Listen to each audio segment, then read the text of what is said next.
Welcome to my channel, where mysteries unfold, strange tales come to life, and the unexplained takes center stage. Here, we dive deep into eerie legends, unsolved cases, and supernatural phenomena that defy logic. Are you ready to step into the unknown? Brace yourself, keep an open mind, and join us as we uncover the world's greatest mysteries. Please listen to the story. We opened a door. We couldn't close.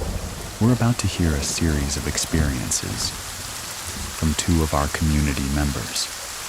From Scary FM, from objects moving on their own, to a ghostly child that roams around at night. My name is Edwin, and here are Gabby and Mike's true scary stories. I actually grew up in the south side of San Antonio. I want to say this happened around the 90s or the early 2000s. I remember specifically a night that my mom had passed away not that long ago. They were messing with the Ouija board, my relatives. One of my relatives asked my mom, "Hey, you want to play the Ouija board so you could talk to your mom?"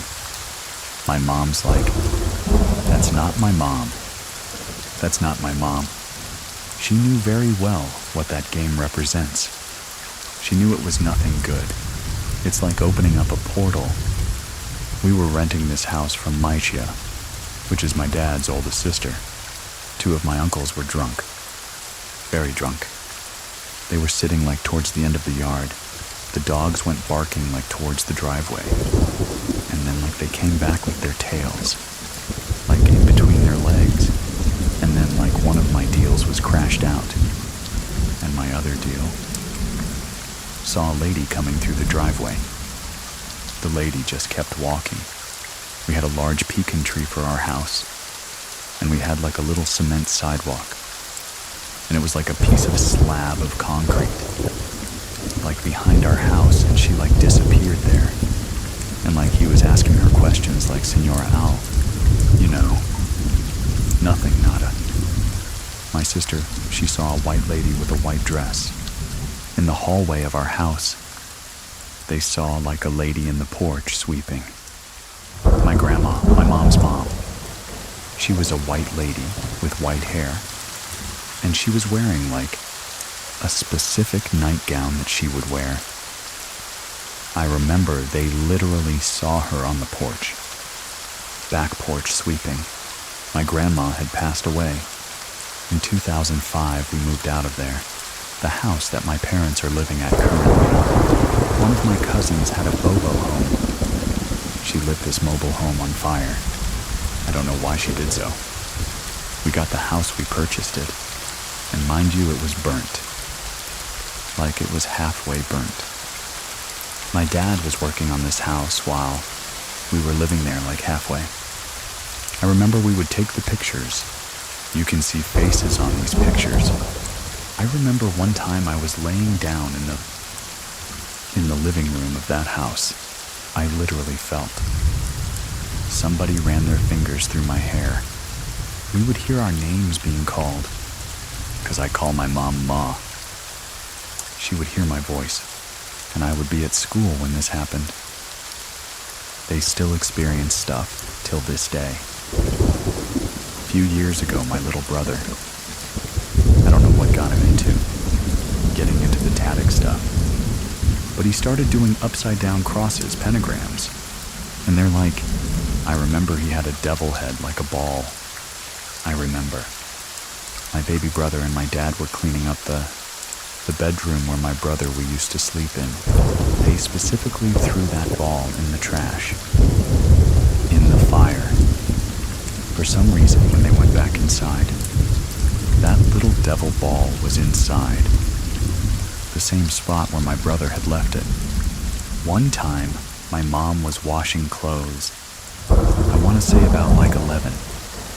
My sister, my brother-in-law, and my niece were asleep. My dad was asleep, so my mom was the only one that was awake. She literally saw a shadow, like pass by, and everybody was asleep. I remember my baby brother recorded some orbs floating in that house.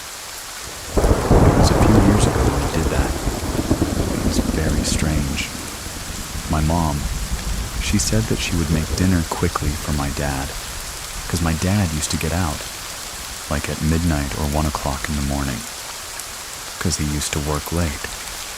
She would literally make the dinner at 4. As soon as it hits 5, she goes into her bedroom and she locks herself in, because she did not want to be in the kitchen, by herself. One time, my dad and my brother-in-law were coming home from work. My sister, my mom, and my niece were in the kitchen. My dad was coming inside, and he said that he heard, like an evil laughter, like very ugly. My dad goes, "It can consider your tan feel. What's he can? Who laughs so ugly like that? Who laughed?" My dad's like, you could hear like an ugly laughter. Mind you, my dad's a skeptic. He does not believe in stuff like that. My tia and my tio live in a mobile home. Apparently. It used to be like an Indian burial ground there. This was like a bad situation that happened in my dad's side of the family. The kids were taken away, so it was my mom, my dad, my tia, my tio, my cousin. My dad literally heard a baby crying. But it wasn't like a crying, like sad, no. It was like a crying what? They take something away from them. Like you literally heard that coming from a bedroom. My baby brother, he said that. He had spent the night there with my cousin, because they used to hang out all the time. And my baby brother said that everybody went to sleep, and he was the only one that was awake. I think they were playing a video game. I don't remember, but he literally heard somebody say. The one that has scared me the most is here. Is the one. I'm living here because I live with my in-laws. I was a part of, I want to say 7. 8 in the morning, my kids were asleep. My husband was asleep. Everybody was asleep. I was the only one that was awake. So I make myself my morning coffee watching TV. I specifically heard footsteps, coming from the hallway. I was waiting for one of my kids to come out of the bedroom. Nothing. Nobody. What my husband said that the nephew of his had saw, like a shadow. Because my mother-in-law, she has pictures of my nieces on the wall, up from their quinceañera. He saw a shadow go by those pictures, from one end to the other end of the pictures, which very, very weird. I also saw a shadow person here. I was washing the dishes from the corner of my eye.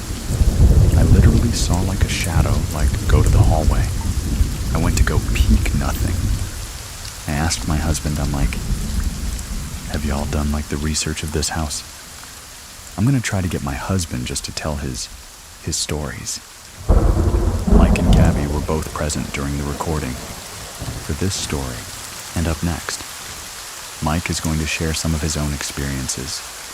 We've been here for since early 90s, and I think this house was built sometime in the mid to late 80s, and we moved here in the early 1990s. I'll say 91 in the previous. Owner here was just some guy who owned a motorcycle, but he was here for such a short time. I don't even know when it even started. To tell the truth, maybe in the mid to late 90s. A friend of mine and I, he would stay the night every now and then. We were playing a PlayStation 1, just being goofy or whatever. So I hopped over the couch and I went to the kitchen. Got some Kool-Aid. It was a glass cup too. So I placed it on top of the table. There was a phone book there. So I don't remember if I was on top of the phone book or if it was right next to it. I just put my glass there, hopped back over the couch. Out of nowhere, boom. We both turned around. I thought you heard that. Oh yeah, it's obvious. So I got up and I turned on the light, because we had the lights off. I looked around. I think I put my glass on top of this book.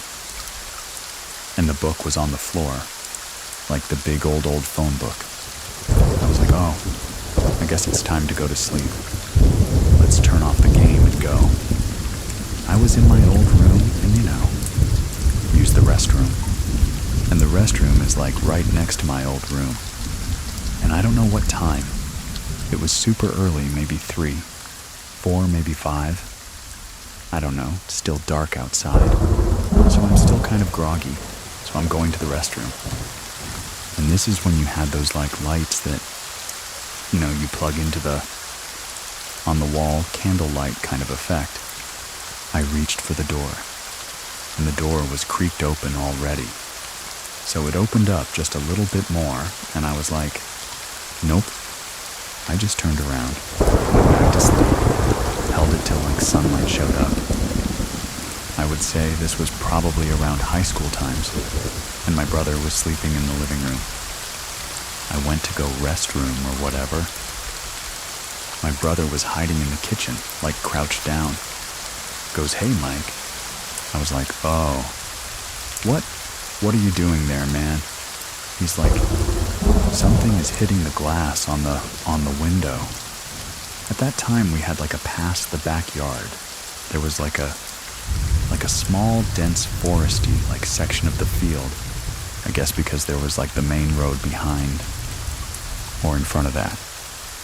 Now, they've built an Arby's or something right there. But a long time ago, there was this creepy forest-like area. It's so small, but when you go in there, it's so dense that it gets dark in there. It's so weird. So anyways, talking about somebody throwing rocks or something, tapping his glass, I'm like, what are you talking about? And then I heard it, and then now I squatted down. We're both squatting down, looking at this window, and I had a dog in the backyard, and he's not even barking or nothing. I was like, I don't know what that was. I was like, okay, I'm gonna go lay back down. You're on your own. So he's like, man, that's messed up. When our kids were real small, we would always get balloons, and I've always hated balloons. So we always had ceiling fans on all the time, and these balloons would always get tangled up. So another reason why I hated them, because I had to untangle the balloons from the ceiling fans. So one morning, my son, he wanted to have the balloons in the room. We're like, no, because we have a ceiling fan in there, but I kept them in the hallway.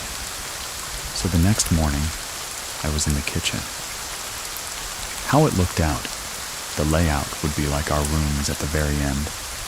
Then, the hallway, so we have to go to that hallway. And then it attaches to the living room. And then the living room attached to the kitchen. When you're sitting against the wall where I was at, I could see the hallway a little bit to my left. And the kitchen would be just straight ahead. And then, further down, would be another room, which we called the cuckoo room growing up, because it was always the dark room, but now we converted it to a music room, computer room, which one I'm sitting in right now. But this used to be the cuckoo room. So these balloons, we had them in the hallway, and I'm sitting in the kitchen, and one balloon was just kind of coasting. And I see it, I was like, what? I could see it moving just one balloon. Hey, it's coming out here. The AC is not even on at the time that the ceiling fans are off, because I know they'll get tangled up in there. And this is when the balloons were kind of not full, so they're not to the ceiling, and it wasn't depleted too much, but it was at about half your height. And I'm just looking at it, I'm like, if it's gonna come to me, that's really weird. It was just coasting. Coasting comes out of the hallway. There's like a slow turn coming kind of towards me, and I'm just like spooning my cereal in my hand or something. I'm like looking at it. It just kind of coasted to the Kokuryu room door and just stopped there. Gabby was talking to me and I was looking at her. It was also in the kitchen. And I saw somebody walking in the backyard. And I was like, what was that? And she was like, what? Screaming at me. I just bolted past by her, opened the backsliding door, and I ran outside. There was somebody just walking here. And like the description was, it looked like a female, because this figure has short shorts and like I would say a gray sweater, and looked like they had their hands in her pocket. They had like the hoodie on, but I couldn't see the face. And this was kind of like nighttime too. So it was dark in the backyards. We have a bunch of stuff that my dad has and my brother has over the years. Just sitting in the back, so in the darkness, if you were to just go in there unknowingly, you're gonna trip and fall on something.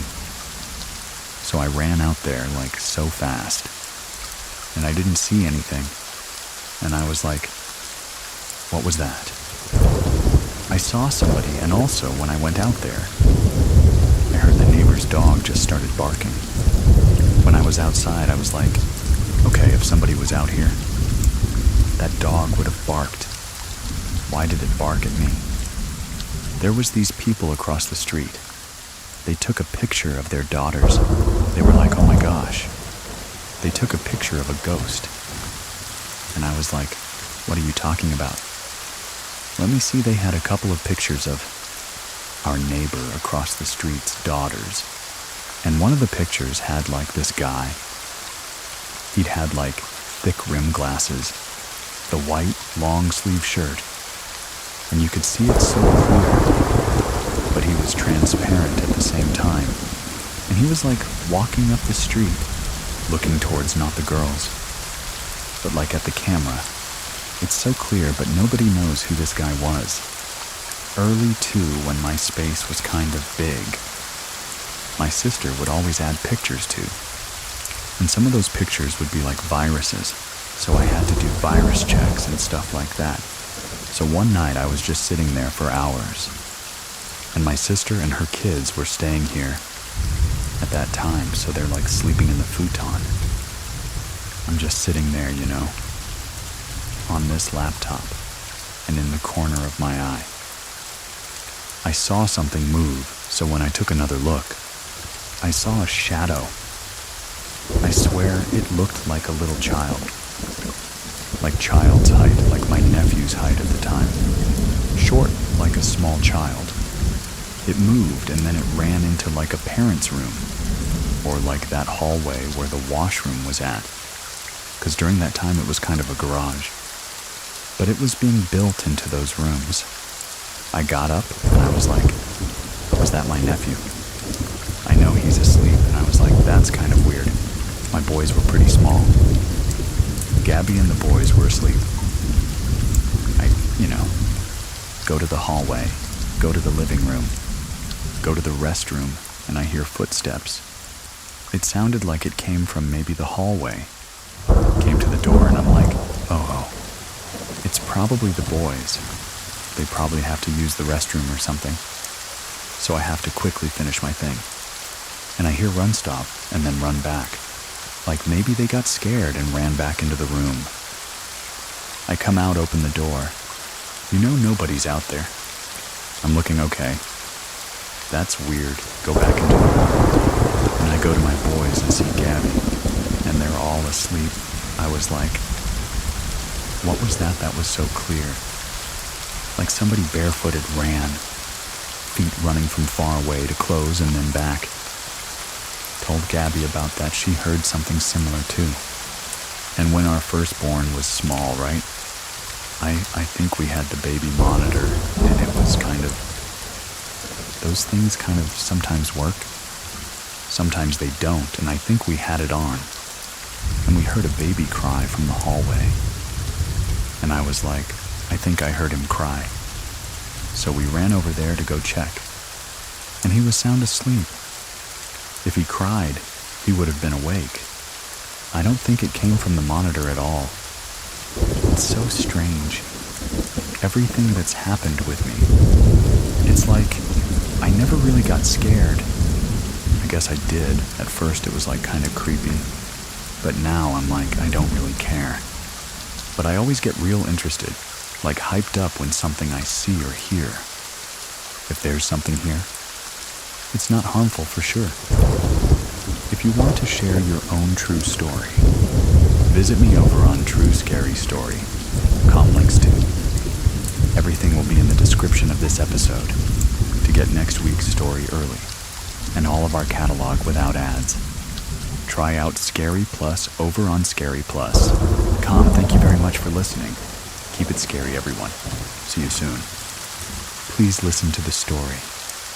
A warning from my mother. What happens when eerie encounters refuse to be ignored?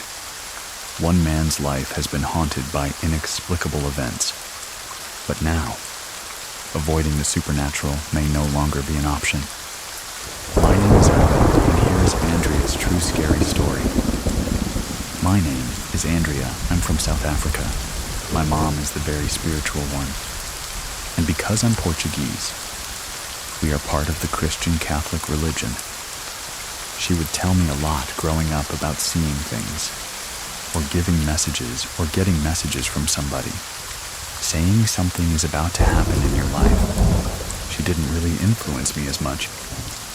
My dad also didn't quite believe in it, as much as what she did, but throughout my life, there's been a few small things that happened that I'd talk to her about, and then she would always turn around to me and say, "Yeah, you see, it's real." When I was 8 or 9 years old, just after my sister was born, we used to live in this very big mining house. So in South Africa, when you work for the mines, which is what my dad used to do, they would provide housing. Now, the housing that was provided was built back in the 1960s. And in this house, there's a lot of wooden floors.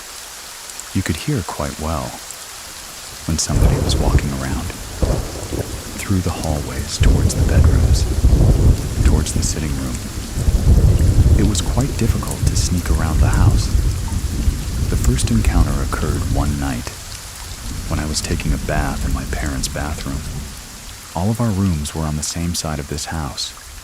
If you walked down the hallway facing the rooms, my bedroom would be on the right, and my parents' would be on the left. The bathroom would also be on the left, but it would be just before my parents' bedroom. I was taking a bath in their bathroom this one evening. My dad was working late due to some incident that happened at the mine. I was playing with my toys in the bath when I heard footsteps coming down the hallway. I could tell that this was my mom walking towards the bedroom. When I saw her walk past, I greeted her and kept playing, thinking everything's normal. She went to fold up laundry in the bedroom.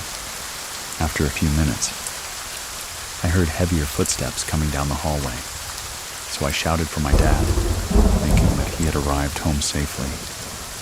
My mother shouted from the bedroom saying, "No, your dad can't be home because he hasn't called me yet. He's still underground dealing with the incident." So I thought that was strange, but carried on playing anyways. And then I heard footsteps coming down that hallway, towards the bedroom again, still sounding heavy. So I thought again that it was my father. I shouted to my mom that, "Hey, Dad is home." But she shouted at me again, saying, "No, he's not home." She still hasn't received the call. He's still at work. He's still underground. Right after she told me that, I heard the footsteps coming towards the bathroom again. But it's as if they were going to walk across the entrance to the bathroom. So I waited, and I looked to see if there was anyone coming through. But I didn't see anyone. The footsteps stopped, and I was looking at the hallway, and didn't see anybody there. I faced basically the bathroom door, which was open, and it looked like some weird black cloak disappeared behind the bathroom door. As I was looking at it, I freaked out. I shouted for my mom to come get me. I told her what had happened, so she came running. I kept staring at the door. When she came in, I pointed to the door, trying to explain to her what I just saw. And then she just told me that if I ever see darkness, or see anything that's out of the ordinary, I must pray. She would always be watching over us with regards to the spiritual world. You know, the paranormal. And sometimes she would even tell us things that either hasn't happened yet, and then it would happen, or you know something that we wouldn't have told her, but she knows about it. It's actually frightening sometimes. I'm even getting goosebumps right now, thinking about it, and I have a funny feeling that when I am done here, I'm gonna probably get a phone call from her, saying that, no, were you talking about me? Because stuff like that happens. It's weird. This was a few months later. I used to have a pet hamster named Alex in my bedroom. If you go straight into my bedroom, my bed would be on your left. But then I would have a desk at the end of the bed, and then I would have this huge window facing our back garden. While I had my hamster Alex, I had him in a cage, and the cage was always on that desk in front of the bed. When I tried to go to sleep during the night, I would hear the squeaking coming from his little wheel that he would run on. I think it was a few days before the event. He somehow escaped from his cage, and he ran out of my window. We looked inside the cage. We could not find it.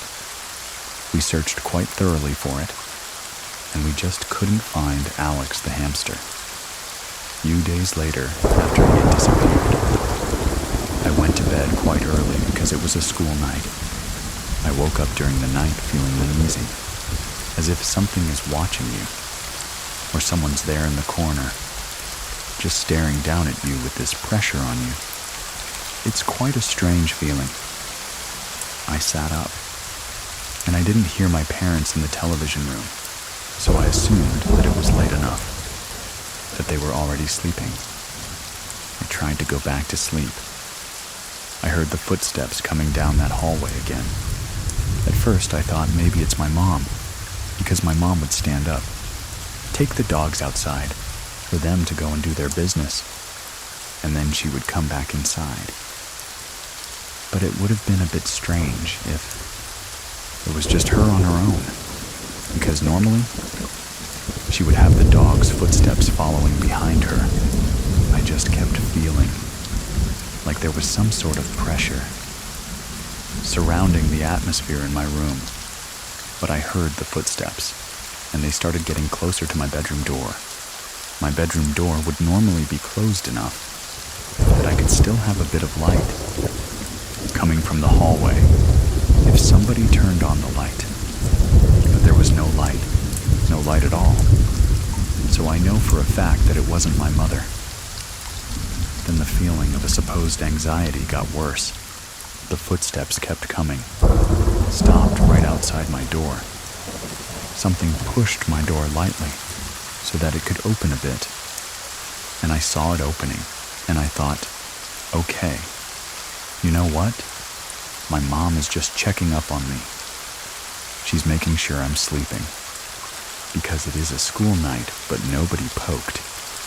Head around to see me nothing. And I began to hear my hamster's wheel start squeaking, as if he was running on it, but running super fast. That's when I just freaked out. I threw the blanket over my head. I screamed out in terror. When that squeaking got so loud, it's as if it was right next to me. Mother came running from her bedroom, asking me what's happening. Stopped. We checked the cage. no hamster. After that event happened, we went outside of our front door. So the front door to the whole household was actually quite close to where my bedroom door was. So I always thought that he escaped through the window and into the garden. And the next day, I found him in the garden right in front of the front door, which was amazing. He came back. My mom said that something was kind of affecting me, so she said that we need to call somebody to come and cleanse the house, to get the house clean. But my dad was always very against the idea. This would cause quite a lot of fights between them. Money wasn't a problem for us. We were very fortunate. But my dad was always under a lot of pressure at work. Whenever he got home, there would be quite a lot of negativity from his side, because his work was not easy. Especially for the mines in South Africa. It's quite a difficult job to do, so he was under a lot of pressure all the time. Because of that, my parents used to fight quite a lot, so I could hear them sometimes screaming at each other, shouting. My dad would be the first one to really raise his voice, but my mom used to keep saying this thing to him of, "You are bringing such negative energy into our household, and it's affecting your son." So that's basically affecting me. We moved around quite a lot because of my dad's work, so we moved into this brand new house. We had an upstairs and a downstairs. This is why. This makes these events a bit strange for me, because nobody has lived in this house at all. We were the first family to live in this house. This was about 2 years after my sister was born. This one night, my sister and we were downstairs. My sister was sleeping on a 2-seater couch. Opposite me and I was on the other. Similar 2-seater couch watching TV. My sister's sleeping. She's tossing and turning a little bit, but nothing is bothering her as much. Next, out of the blue moment, she wakes up, she looks at me, and as if it was a ticking time bomb, she just started screaming, as if somebody was physically hurting her. So I got up, I ran to her, and I tried to calm her down. And a few moments later, my mother came down, asking, "What did I do? What did I do?" So my mother came, picked her up. She calmed her down. And then my mother sat on the couch with my sister, and everything was fine. We carried on watching TV. My sister fell asleep. My mom's arms. My mom put her down next to her, just to give her a more comfortable position to lie in. After a few minutes, once again, out of the blue, starts freaking out. Just didn't make sense. But she did this thing where she would sit up. She starts screaming. But then she's pushing something in front of the couch. She's like extending her arm away, as if something is attacking her from under the couch. So she just kept extending her arm, trying to push something away. We are going towards her. My mom picks her up, and she's still got her arm extended, pushing whatever it is. We both freaked out by what's happening. So my mom just takes her, starts praying. Still don't know what happened. But my sister talked about it later on, when we got older, and she says no. She remembers that. It was these black dogs trying to attack her. They were trying to drag her away. That's what she remembers. That's so quite strange. Time passed. We still in this new house. I'm sleeping in my room if you climb up the stairs. The first door directly in front of you was the entrance to my bedroom. Left was the office/study room. And then on the other side of that was my parents' and my sister's bedroom. I fell asleep that night and woke up with that same uneasy feeling I had in the other house. I'm lying down facing the entrance, and I can see my cupboards, where my clothes and toys used to be packed away. And I saw that my middle cupboard where my toys were was left open, which is a very strange thing to happen, because every time I went there to put on my clothes, before climbing into bed, I was taught from my parents that I must always close a cupboard and don't leave it open. I could see like an outline of the shelves, and it was very bright, like white. So even though it was dark, you could still make out a little bit of the shape of the shelves. Once I saw that, there was kind of like a weird cloth that I saw in the previous house coming out of the cupboard and sloping down. It was like smoke. If you've ever seen cold vapor, whatever flowing down the shelf.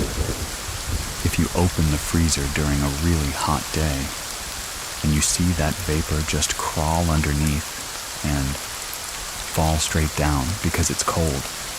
It was like that, but it's black. I tried to close my eyes, didn't want to look at it, but I looked at the cupboard again, and that's when I saw these two. Bright red eyes looking at me, and I jolted awake, like your body just jumps up from, as if you got a fright when you're falling. Screamed my lungs out. Even our house alarm went off, which was also strange, because nobody was at the bottom story, or the downstairs area. It's almost as if the alarm went off at the same time as I did. My mother ran in. She said her famous words. "Okay, just pray. I told you, if you see that, you need to pray. Don't let it in." But I was just so freaked out. I didn't think of doing that stuff. The same house again. I think I was lucid dreaming. You can't move your body at all. You can move your eyes, but you can't really move your body at all. So I think in this evening, that's what was happening to me. So I was sleeping and woke up very late in the morning. Can't remember the time, probably off to about 2 a.m. And I couldn't move my body, as if it was like, with an instinct, I looked at the cupboards where I saw that shadow face thing with the red eyes. But my cupboards were closed.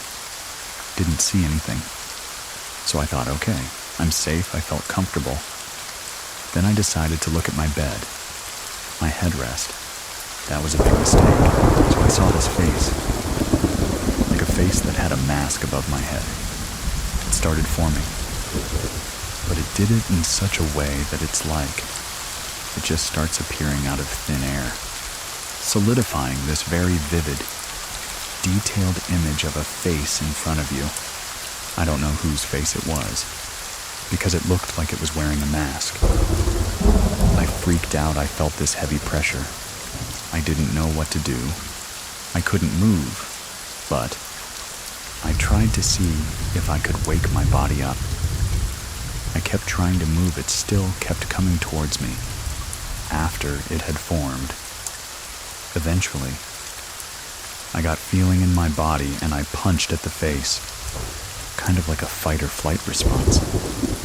I remember seeing my arm going through it before he disappeared. Since then, if I ever have like a lucid dream, or if I'm ever awake, but I can't move my body, I will keep my eyes closed, because I don't want to see that again. There was just such a horrible pressure after that, and I think that's why I just tried to fight it. My mother would always try and be in control, and she would always cleanse, even if my dad didn't believe it. She still did it because she believed that it was, like, very important, and she would always protect us. My grandparents are from Portugal.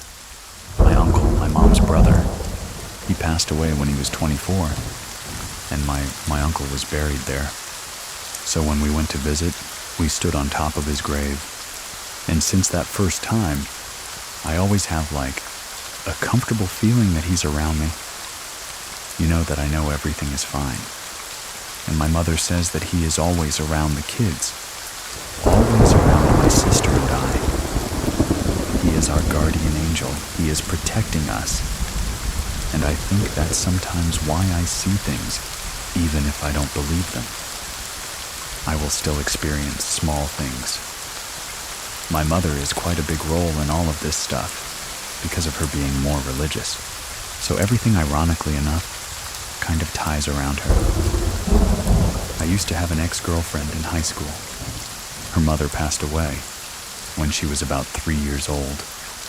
So she hasn't had a mom for many years. It was quite sad, but, she carried on. So we started going out. She used to tell me about her mom, and, I used to see her. Pictures of them when my ex was a little baby, with her mom on her mom's lap. What happened with this story was, she told me about her mom, and she would sometimes have quite vivid dreams, as if her mom was still around her. I always thought, I don't think there's anything there. Maybe there's no meaning to the messages that your mom's trying to give you in your dreams.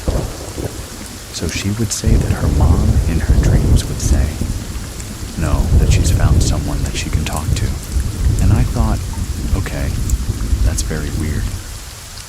Then she says that her mom felt a pulling force towards another person. It wasn't me, because I didn't really feel anything change, and nothing happened to me specifically. However, because we were going out, and her mom kept telling the daughter that, oh, I'm feeling a pulling force. She was actually feeling that pulling force to my mom, so I disregarded everything she said. But a week after that, my mom says, listen, she's not feeling it. There's someone that is bothering me when I'm trying to sleep, and I asked my mom, what do you mean I don't understand? Who is someone? So my mom says no. She woke up, she saw this lady talking to her, and she wanted my mom to try and communicate with her daughter through my mom. She kept bugging my mom for 2 nights, and my mom eventually had enough. And she came to me and said, listen, I need to have a talk with this girl. I need her to come over now. I need to sit down, because this lady is bothering me the whole time. I cannot sleep, it's messing me up. So much so that my mom even looked sick. My ex came over, we sat down around a table. My ex didn't have to say anything. My mom told her everything about her mom, how she passed, why she wants to communicate with her. She wore glasses, a specific accessory that you need for every day. So she says no. She wore these black glasses, and she did this. And these are the common things that she would want you to remember her for.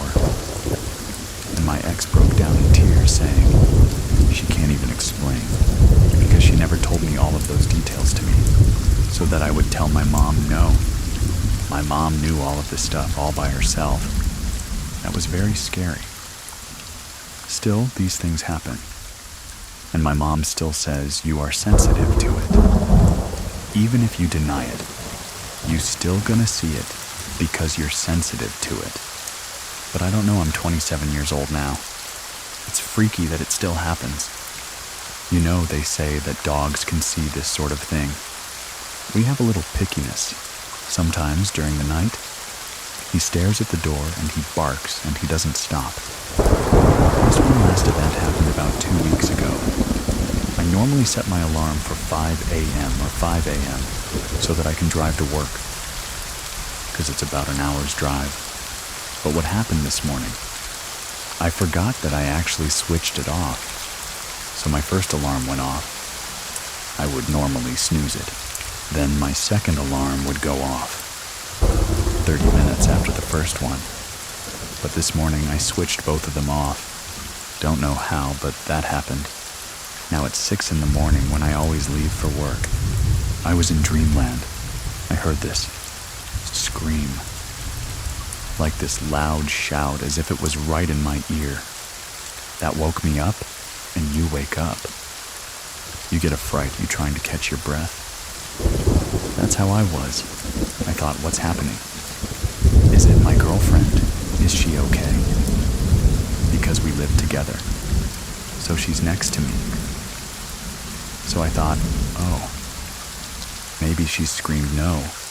She's passed out. She's not even facing my direction. Whatever it was, woke me up at the exact time that I had to go to work. So then I phoned my mother about this, and I told her the story of what happened. As I'm telling her the story, she tells me no. I'm getting goosebumps right now, just hearing you. Tell me about this woman that screamed. And then she starts asking me questions like, was she old? Was she young? I said to her, I don't know. I can't really tell how. The difference between an old and young scream, but it's a scream. And then she tells me it's weird that it's a woman, because it would sound maybe like your uncle and not somebody else. So then my mom says, listen, you need to be careful because it would be maybe possible that it's your uncle. If it's a man's voice, but if it's a woman, maybe it's something else. So be careful. Do you know of someone who has a true scary story that takes place in the woods? Let me know by going to truescarystory.com and to get in touch or join our Scary Plus members that get to listen ad-free. Check out scaryplus.com or get in touch with me if you have any questions. I'll leave links to everything in the description of this episode. Thank you very much for listening. Keep it scary, everyone. See you soon. See you soon. Please listen to the story, 3 Chilling Paranormal Encounters. My name is Edwin, and here are Diana's, Vanessa's, and Adrian's true scary stories. Growing up when I was little, we used to go to Mexico every summer. We are from the state of Juarez, Mexico. My grandparents used to own a plot of land. Technically, they still own it, but they passed away a few years ago. And so my aunts and uncles still live there. There's about 5 houses on that plot of land. Their main house and then the other 4 houses. My family's land is actually built on top of a cemetery. And so there's always been different stories of things that they've seen, things that have happened. My dad owned the house that was located nearest to where you know the cemetery is. They would always hear banging on the walls. My mom, who is a non-believer of anything paranormal, one time stayed there, and she was woken up in the middle of the night with banging all on the walls, and it wasn't just once, it was just all over the house, just banging all over the house. During breakfast time with everybody around, she's like, yeah, I didn't get good sleep last night because there was banging on the walls, Maybe something happened with the neighbor and she was using the hammer. And they're like, no, that's actually very common in that house. As a matter of fact, my other uncle who lives a house over has also heard those bangings. And so he came out in the middle of the night to see who was, causing chaos out there. He brought some type of weapon out with him just to make sure he had, something to protect himself with, because he really thought it was a person. And he said he went all around that house and did not find anybody there. My grandma had gone to a flea market out in Mexico, and she bought a dresser with an attached mirror to it at this flea market intended for my uncle. She took it to my uncle's house. They had it set up some time passed by. One night my uncle was asleep and something woke him up. He felt this uneasy feeling, like somebody was just looking at him. He woke up, and he was kind of scanning the room. It's dark. He can't really see anything. He's still half asleep, and in the corner of the room, he sees a little boy who's about anywhere from 8 to 10 years old. He's just looking at him, and he tries to call out to him to get his attention. Little boy is not moving. He's not doing anything. other than just staring at my uncle, so my uncle decides to grab, like his cover or a pillow to throw at him to, get a reaction out of this little boy to see like, what are you doing in my room? The little boy jumps from where he was to the dresser and disappears into the mirror. Fast forward maybe the next summer. My adult cousin and her son, who was at the time around that same age, went to Mexico to visit for the summertime. We all know we all go back home to visit for vacation. My uncle lends her his room so she could sleep in there with her kid in the middle of the night at around the same time. Her little boy starts shaking her mommy. Mommy, mommy. Wake up, there's a little boy. Oh, mijo. Go to sleep, go to sleep. You're dreaming, there's nothing there, mommy. Mommy. There's a little boy, and he's smiling at me, and his teeth are ugly. No, mijo. There's nothing there, go back to sleep. Finally, he gives up, and he goes back to sleep. During breakfast the next morning, my cousin is complaining of how tired she is because her little boy didn't let her sleep. And they are telling the story to my uncle, who's in a house that belongs to and my grandma. And so my uncle and my grandma kind of just stare at each other because they know what happened to him. She goes on to tell them that, yeah, he kept trying to wake me up, that there was a little boy in the room, and that the little boy was smiling at him. And my uncle is like, well, that kind of happened to me too. He proceeds to tell her his story. Needless to say, my cousin and her son did not sleep there. The following night, that same dresser and mirror ends up in the possession of an aunt of mine here in the United States. My aunt, very superstitious, she had gone to see like a witch doctor at this time. The mirror and the dresser are put away in the garage. She knows the story of this mirror, why she has possession of this mirror.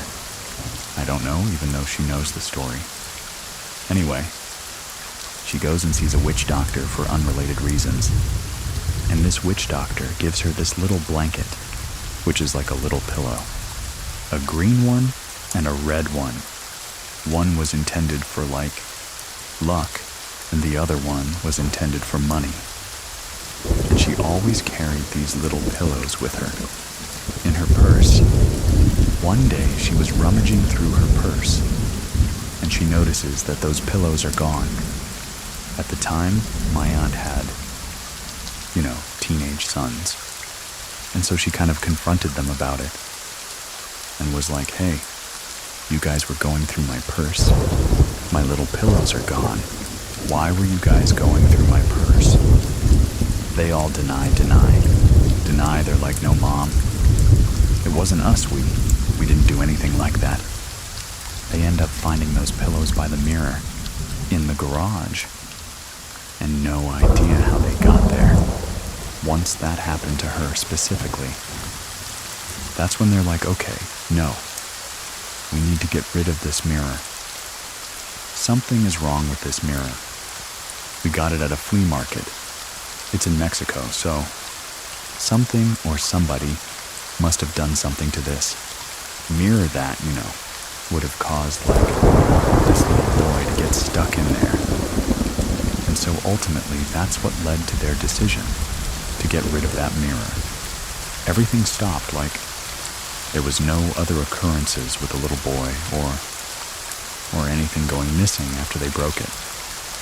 Essentially, we've always been scared that that land was built over a cemetery, because there's been other like small occurrences that have happened, but I think that's the creepiest one. This took place May of 2015. Me and my husband were going to New Orleans for the first time. We have a timeshare thing, so we were able to get a 2-story room. We were going to be there for 2 whole weeks. for whatever reason, they would not let us stay in the same room. For both weeks, we had to stay in one room for 1 week, and then they had to check us out and put us in another room for the second week. This happened the last Friday that we were there, on the first week, if that makes sense. When checking into the room at first, you're looking at it and it's so cool. It totally looked like what you would think New Orleans would look like. It had like brick wall. There was weird kind of paintings in there. And I remember even walking in there. I was taking pictures and showing the video and everything. Walking throughout everything. I remember walking upstairs and getting like a, I don't know about this. I brush it off. Because we were new arrivals for the first time. I was super excited. There was a second room in there too. I just didn't like it. I don't want to be in here by myself type thing. The last night we were there in the first room, I knew that I was dreaming. Because I remember we were in the master bedroom. Like I said, this was like a 2-story room. I remember sitting up in my bed, and I kept hearing things. I felt like it was cabinets opening and closing. Opening closings and doors. Opening and closing, opening and closing. I knew no one was in our room. It was just me and my husband. I knew my husband was in the bathroom. I don't know how I knew that. But I knew that my husband was in the bathroom. I was sitting in bed, and I asked, "Hey, are you not hearing this?" When I said that, I felt something pull my leg. I freaked out. All of a sudden, I felt like someone grabbed both my ankles and pulled me down. When they pulled my ankles down, I lay flat on my back on my bed. When I woke up, I couldn't move. I couldn't move like at all. The only thing I could move was my eyelids. I was like, what is going on? I was in the exact same room we were sleeping in. So the first dream took place in the room. When I woke up and couldn't move, I knew I was in the room, and I knew. I could see my husband laying right next to me, in arm's length. All of a sudden, I remember 2 different things or entities. I don't know what they were, but I felt one hand on one shoulder and another hand on my other shoulder. They were holding me down. It wasn't hard, but I could feel them hold me down. The only thing I can remember is them looking, like the Monet painting of the screaming person. All I saw was they were like misty, and all I saw was like 2 eye sockets and a long face. I couldn't move anything but my eyelids. For the life of me, I just wanted for him to wake me up, because he was right next to me in bed. All of a sudden, I hear both of those entities. In my voice, in my own voice. I felt like they were making fun of me. I felt like they were mocking me. Like, how you can't talk, how you can't talk. I could feel myself wanting to cry. I just closed my eyes. I was praying to Jesus. I was praying to God, Holy Spirit. I was praying to everybody. My dad had passed 3 years prior. So I even called out to my dad like, "Dad, if you can hear me, please." I had called out even to my grandfather, my paternal grandfather who had died in 2012. I was like, "Please help me, please."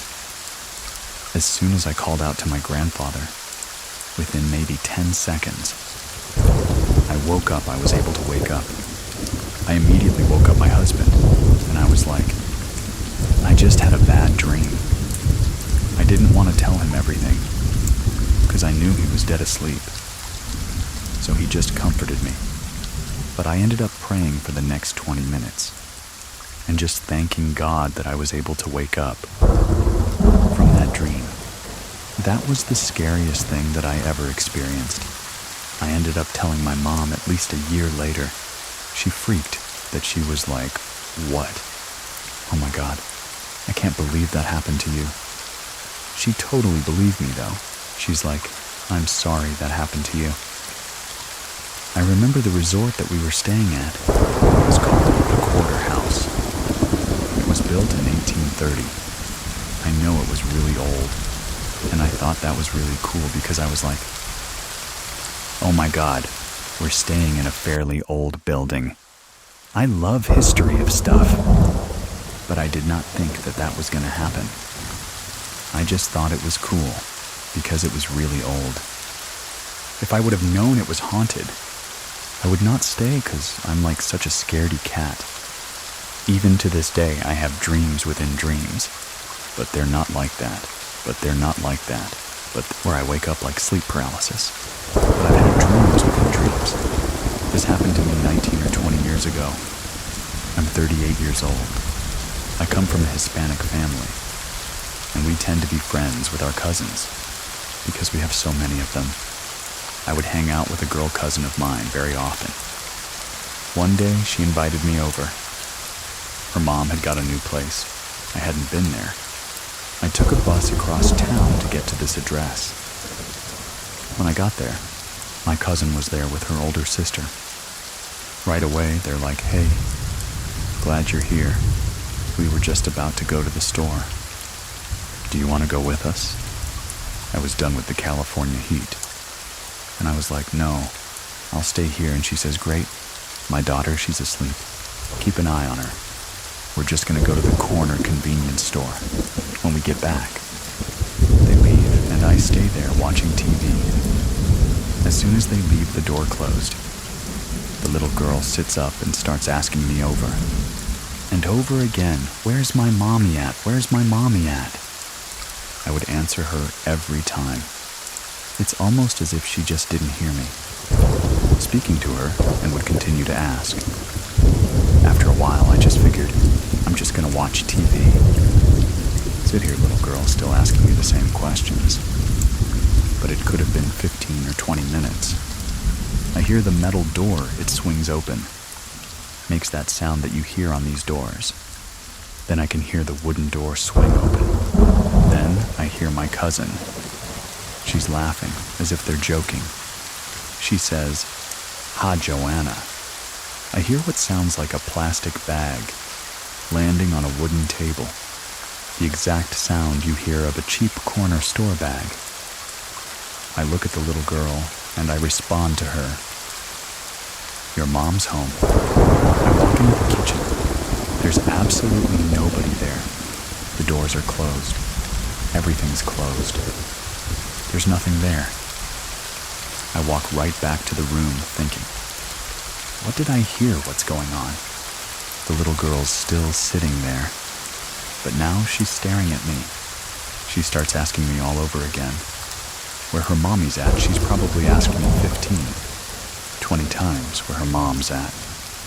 In the same tone over and over again. A few minutes later, I hear the wooden door rubbing across the floor. I hear my cousin again laughing, and I hear her say, "Ah." F in Joanna. I hear the bag with the soda hit the table. I'm too scared to get up. I sit there for a minute. I'm not saying anything to a girl. She's still asking me for her mother. All of a sudden, my cousin pops her head around the corner. I jump up, run to the kitchen, and I tell her, "I heard that you guys came. But you weren't here." Both my cousin and her older sister just staring at me, like it's not a big deal. After I tell them what happens to me, they tell me when my mother gets home, "We want you to tell her what happened to you." An hour or two pass. My aunt gets home and she's not surprised. She starts telling me that when she first moved into that house, my aunt, at that time, she was a single mother.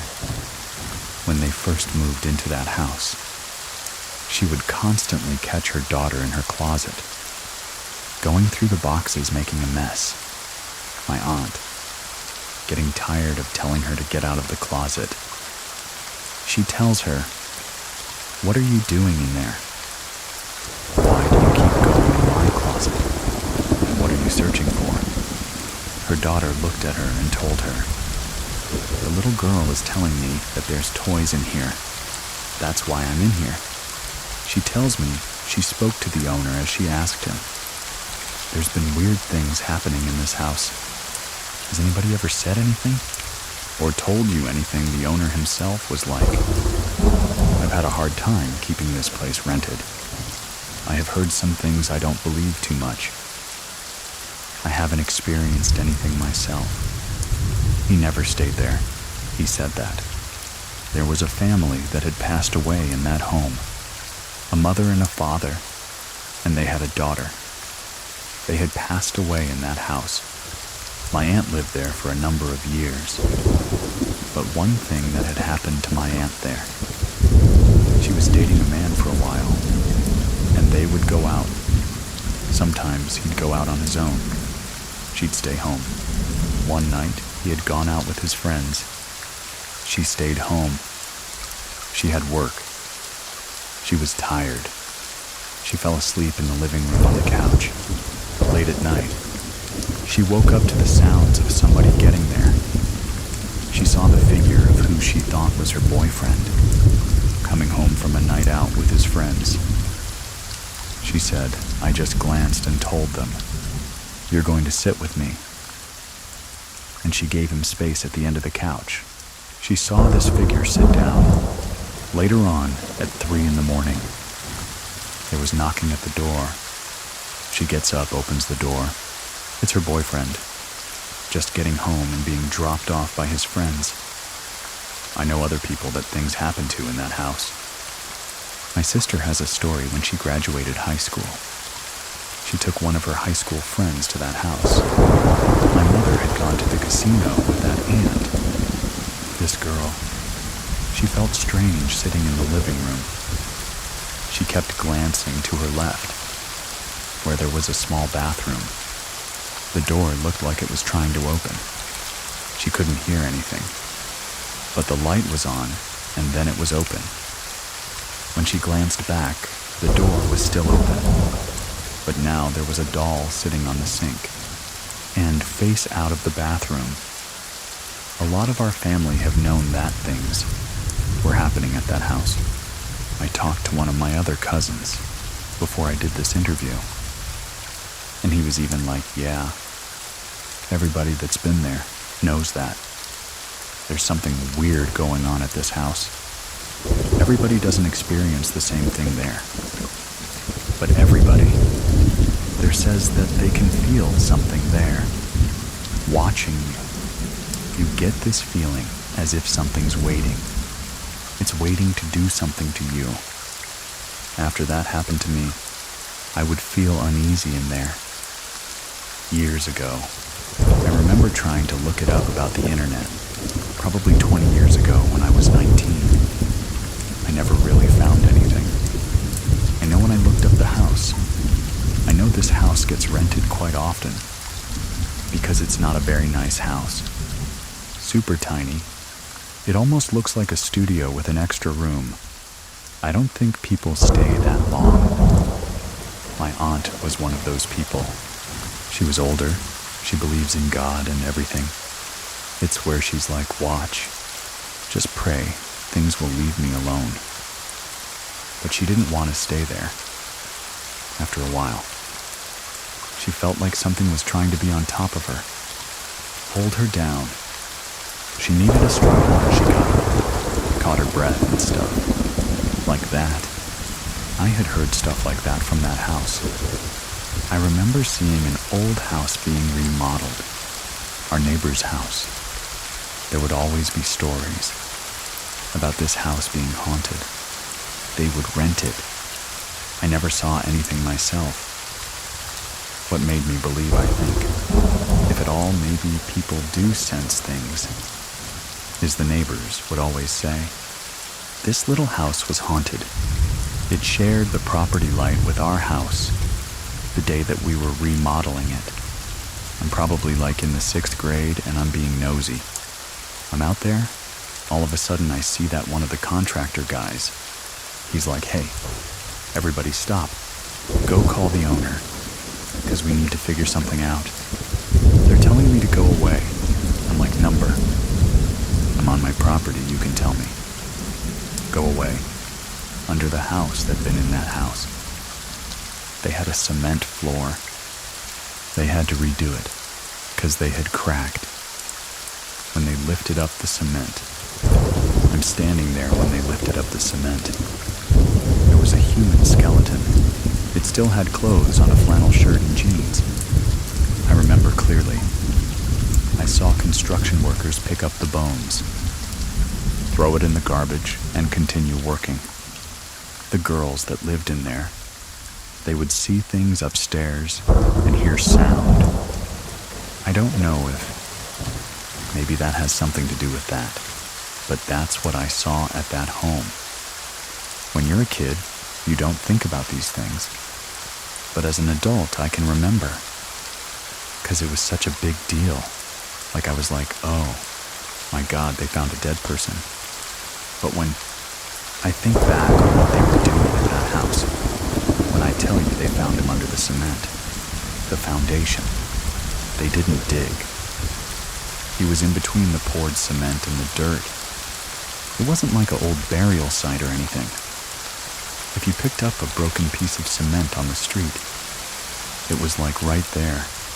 I remember seeing hair. It was old, and it bunched up. Almost a red, brownish color. Like bronze. That's what I saw. So it was like the skeleton that's still. It had hair there. It had a flannel shirt on. Obviously all beat up and the colors faded. But the jeans, I guess I don't know. I remember seeing the jeans. You think stuff like that would fall apart. They had holes in it, but it was still pretty intact. I remember him reaching for the leg. I had jeans on, but when he pulled, the bones that you have in your waist area, you can see them separate. The long leg bone was still in the pan. So then, they had to pick up the bones individually and throw them away. I remember looking up that. But later as an adult, I didn't know when that house was built, even where to start looking to even think anything. But how many more people are under cement slabs somewhere? This house was on a corner lot. My aunt owned this property. These are older neighborhoods in Fresno, where you had more land. At some point, my aunt, or whoever owned the house before her, they had built a small studio apartment right behind her house and to the right. They built a 2-story, 2-bedroom. It was shaped like a rose. They had built that there. One of my other aunts was staying in the house, right behind her, and they were renting the 2-story one. The reason why they had lifted the floor was because apparently the foundation of the house wasn't sitting right anymore. There were cracks on the walls. The house was shifting, I guess. They had to pour the cement on the base floor of the house, rip up the old stuff and throw it away, and then pour new cement. I remember in their living room right there, where they'd sit and watch TV all the time, was where that crack was. And that's where the body was under that crack. The foundation cracked where that dead body was.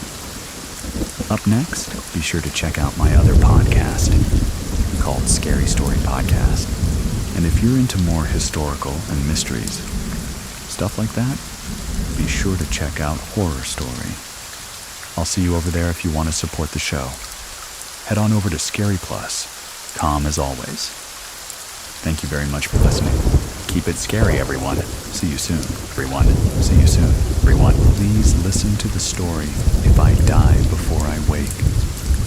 From shadowy figures and chilling whispers to a creature running at her in the dark. Her childhood home was a nightmare, she couldn't wake up from. My name is Edwin, and here's Caitlin's true scary story. I grew up in Ohio growing up there. I was always told that Ohio was the most haunted state in the U.S. Apparently, we had around 111 supposedly haunted locations. Basically, if you wanted an amusement park, you'd have to take a bit of a drive. But if you wanted a haunted location, you'd probably have to drive right down the road. And that was normal growing up there. I grew up learning about the paranormal. My mother even told me. I grew up around it before I was even aware. I was told everything about life and death, angels and demons, and my mom even gave me a teddy bear. That spoke a prayer. Now I lay me down to sleep. I pray my Lord my soul to keep. And if I die before I wake, I pray the Lord my soul to take. The prayers scared me some nights, thinking about why I wouldn't wake up the next morning. And some nights I felt protected no matter what. My mom told me stories about how someone in the family had passed away, and she used to wear cat-shaped glasses. Apparently during my birthday party, a balloon had floated to the ceiling, and I had pointed to it and said to my mother, there was a lady with pointy glasses holding it. My mother cried that day. I don't remember this event, but I remember when it first started, noticing that something was off. I grew up in a house that had 2 rooms. My parents had to sleep in the living room on the couch, while my siblings and I shared the rooms upstairs. Us 3 girls had to share a room, while my brother had his own. The house had 2 bathrooms, one usable and one not. And in the bathroom that was not usable, there is this huge metal thing in the center of the bathroom. My mom explained that it was possibly an old sewing machine that got left behind. But when I tell you that this room was made of nightmares, I meant it had cracked old tiles, one window, and no working lights at all. And it was always dark in there, just a room you did not want to go into. My parents did make it off limits, but children will be children. I remember laying in bed and being able to see that bathroom entrance from my bedroom. A part of me always believed I saw a figure in a top hat standing there. Imagine that as a child, a man figure, just standing at your doorway next to the bathroom. That always scared you. Along with this, my mother telling me, I saw a man with a large mark on his face next to my bed when I was going to sleep. I don't recall this either, but apparently I was very shaken by it. I started crying. My uncle was babysitting us kids. We were allowed on the computer for 30 minutes to play that one pinball game on the old computer in the dining room.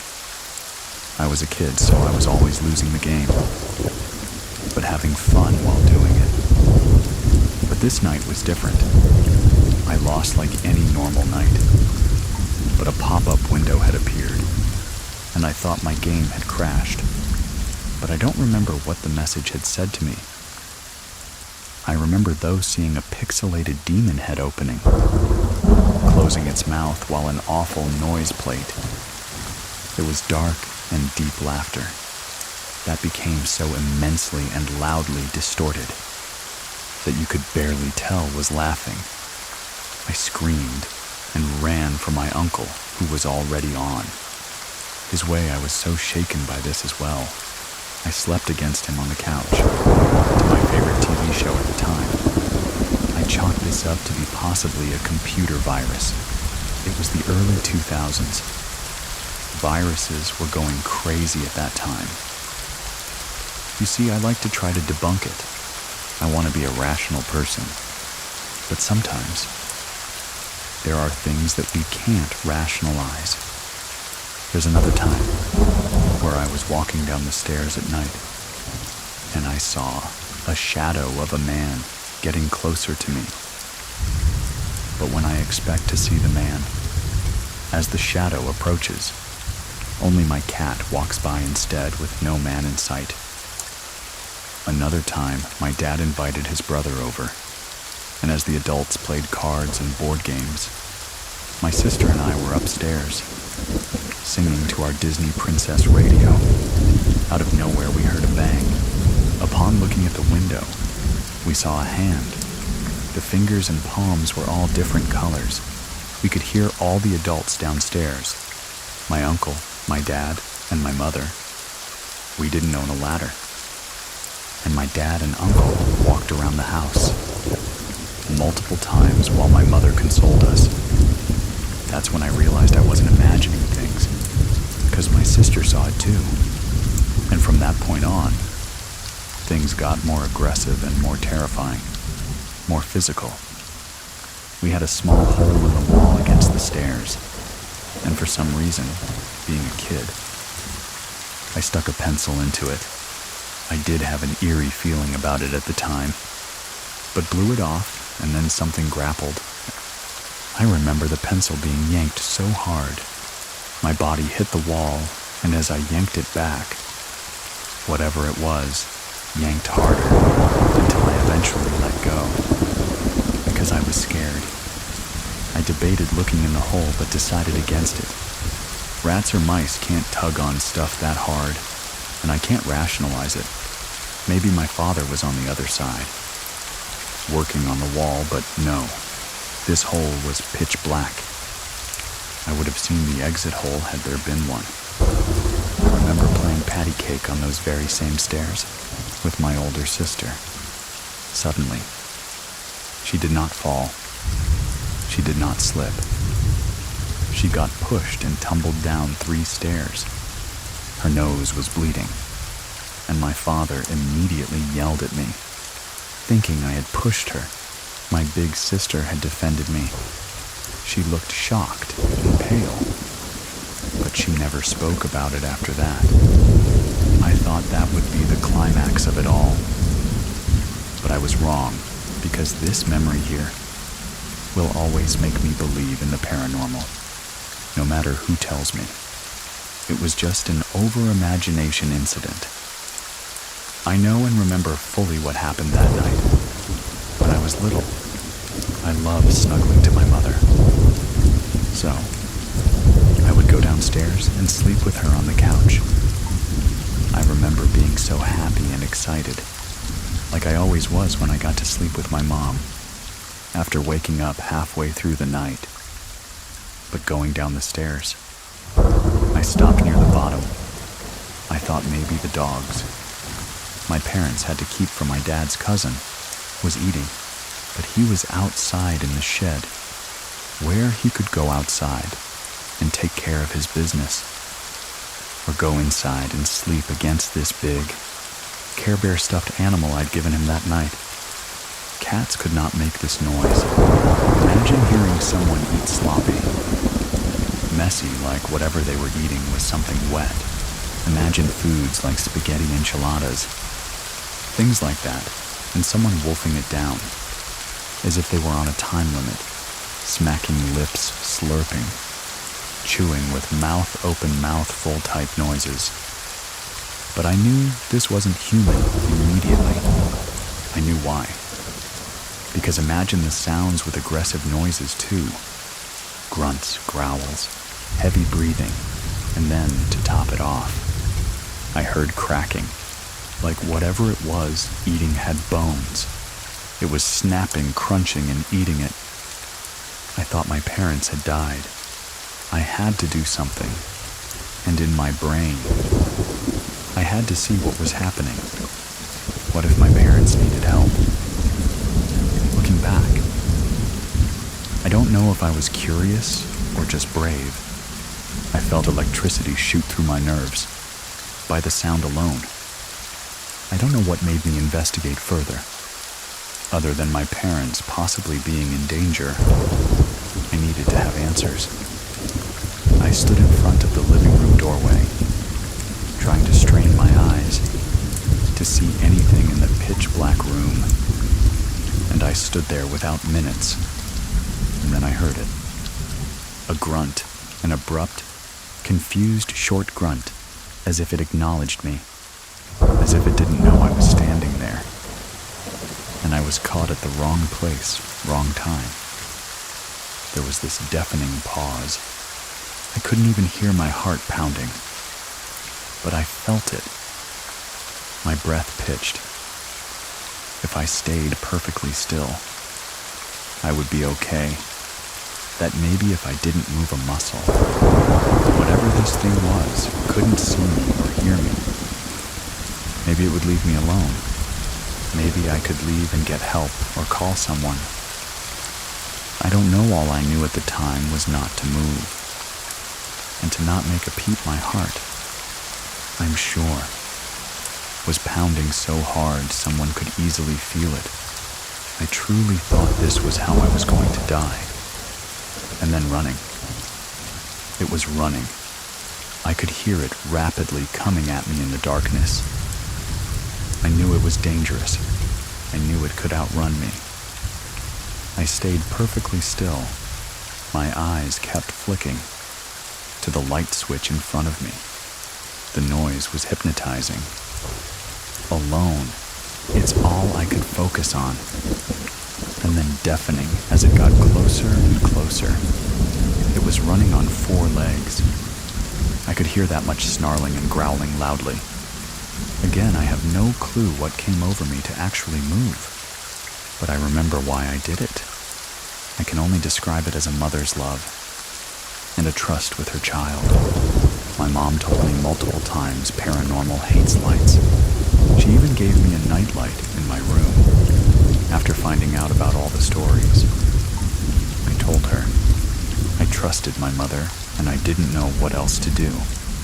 Right as I could hear it nearing the doorway, I lunged forward and flicked the light on.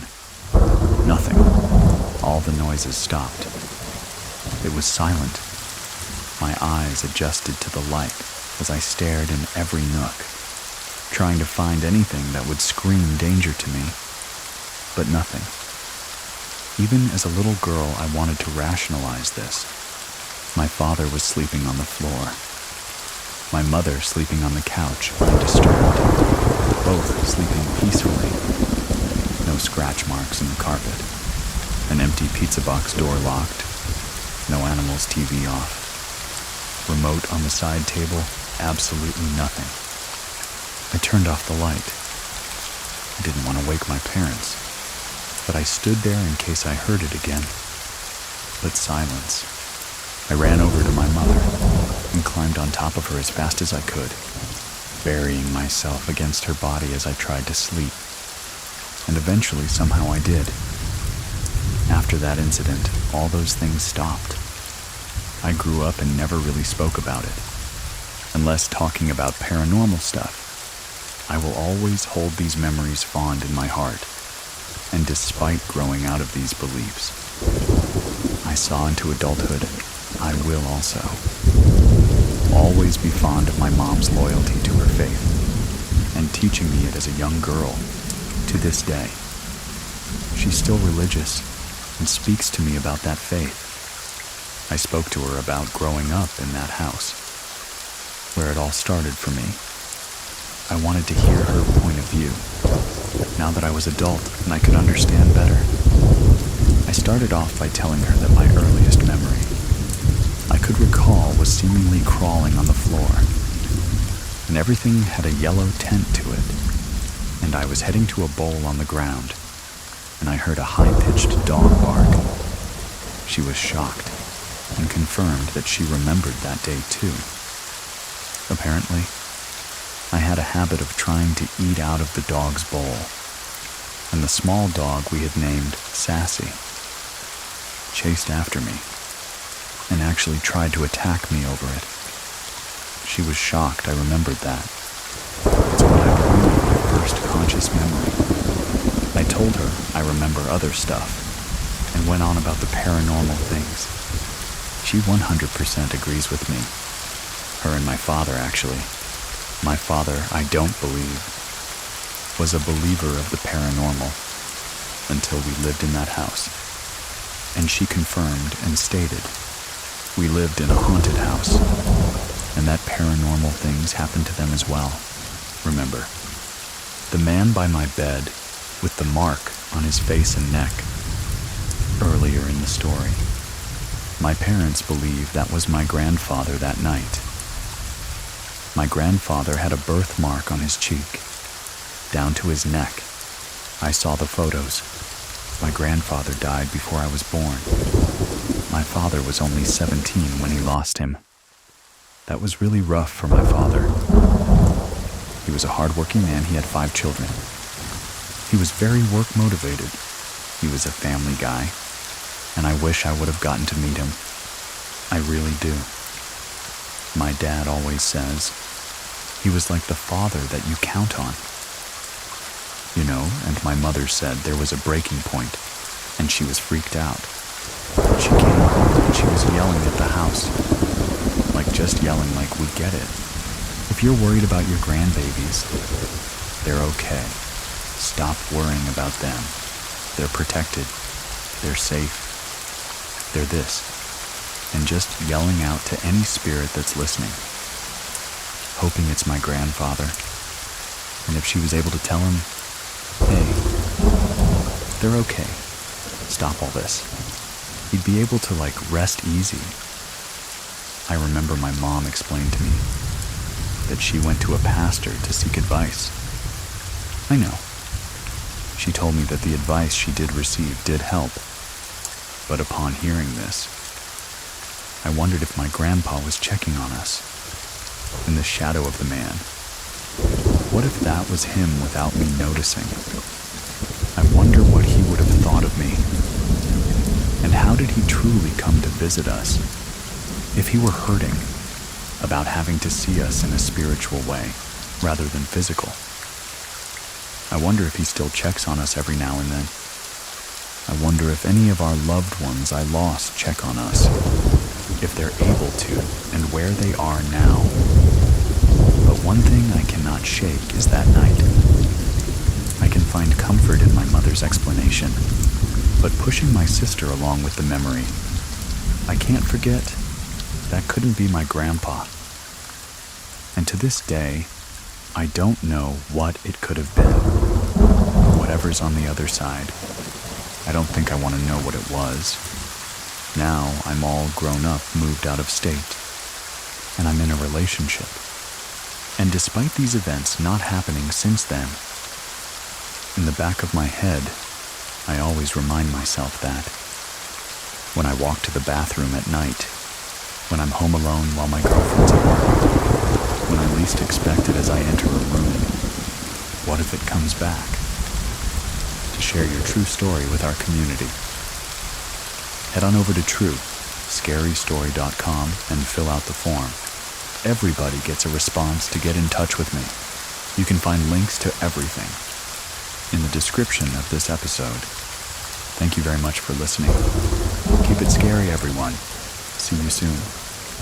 Please listen to the story, Demon in the Barn, while exploring an abandoned farmhouse in rural California. 2 friends came face to face with something dark, an encounter so chilling that it still haunts them. Decades later, my name is Edwin, and here is Dory's true scary story. I grew up on my grandparents' and great-grandparents' property in the Central Valley of California. In the 1800s, my family settled there. I'm not sure how they got the land. I think they got it from the Native American Indian tribe.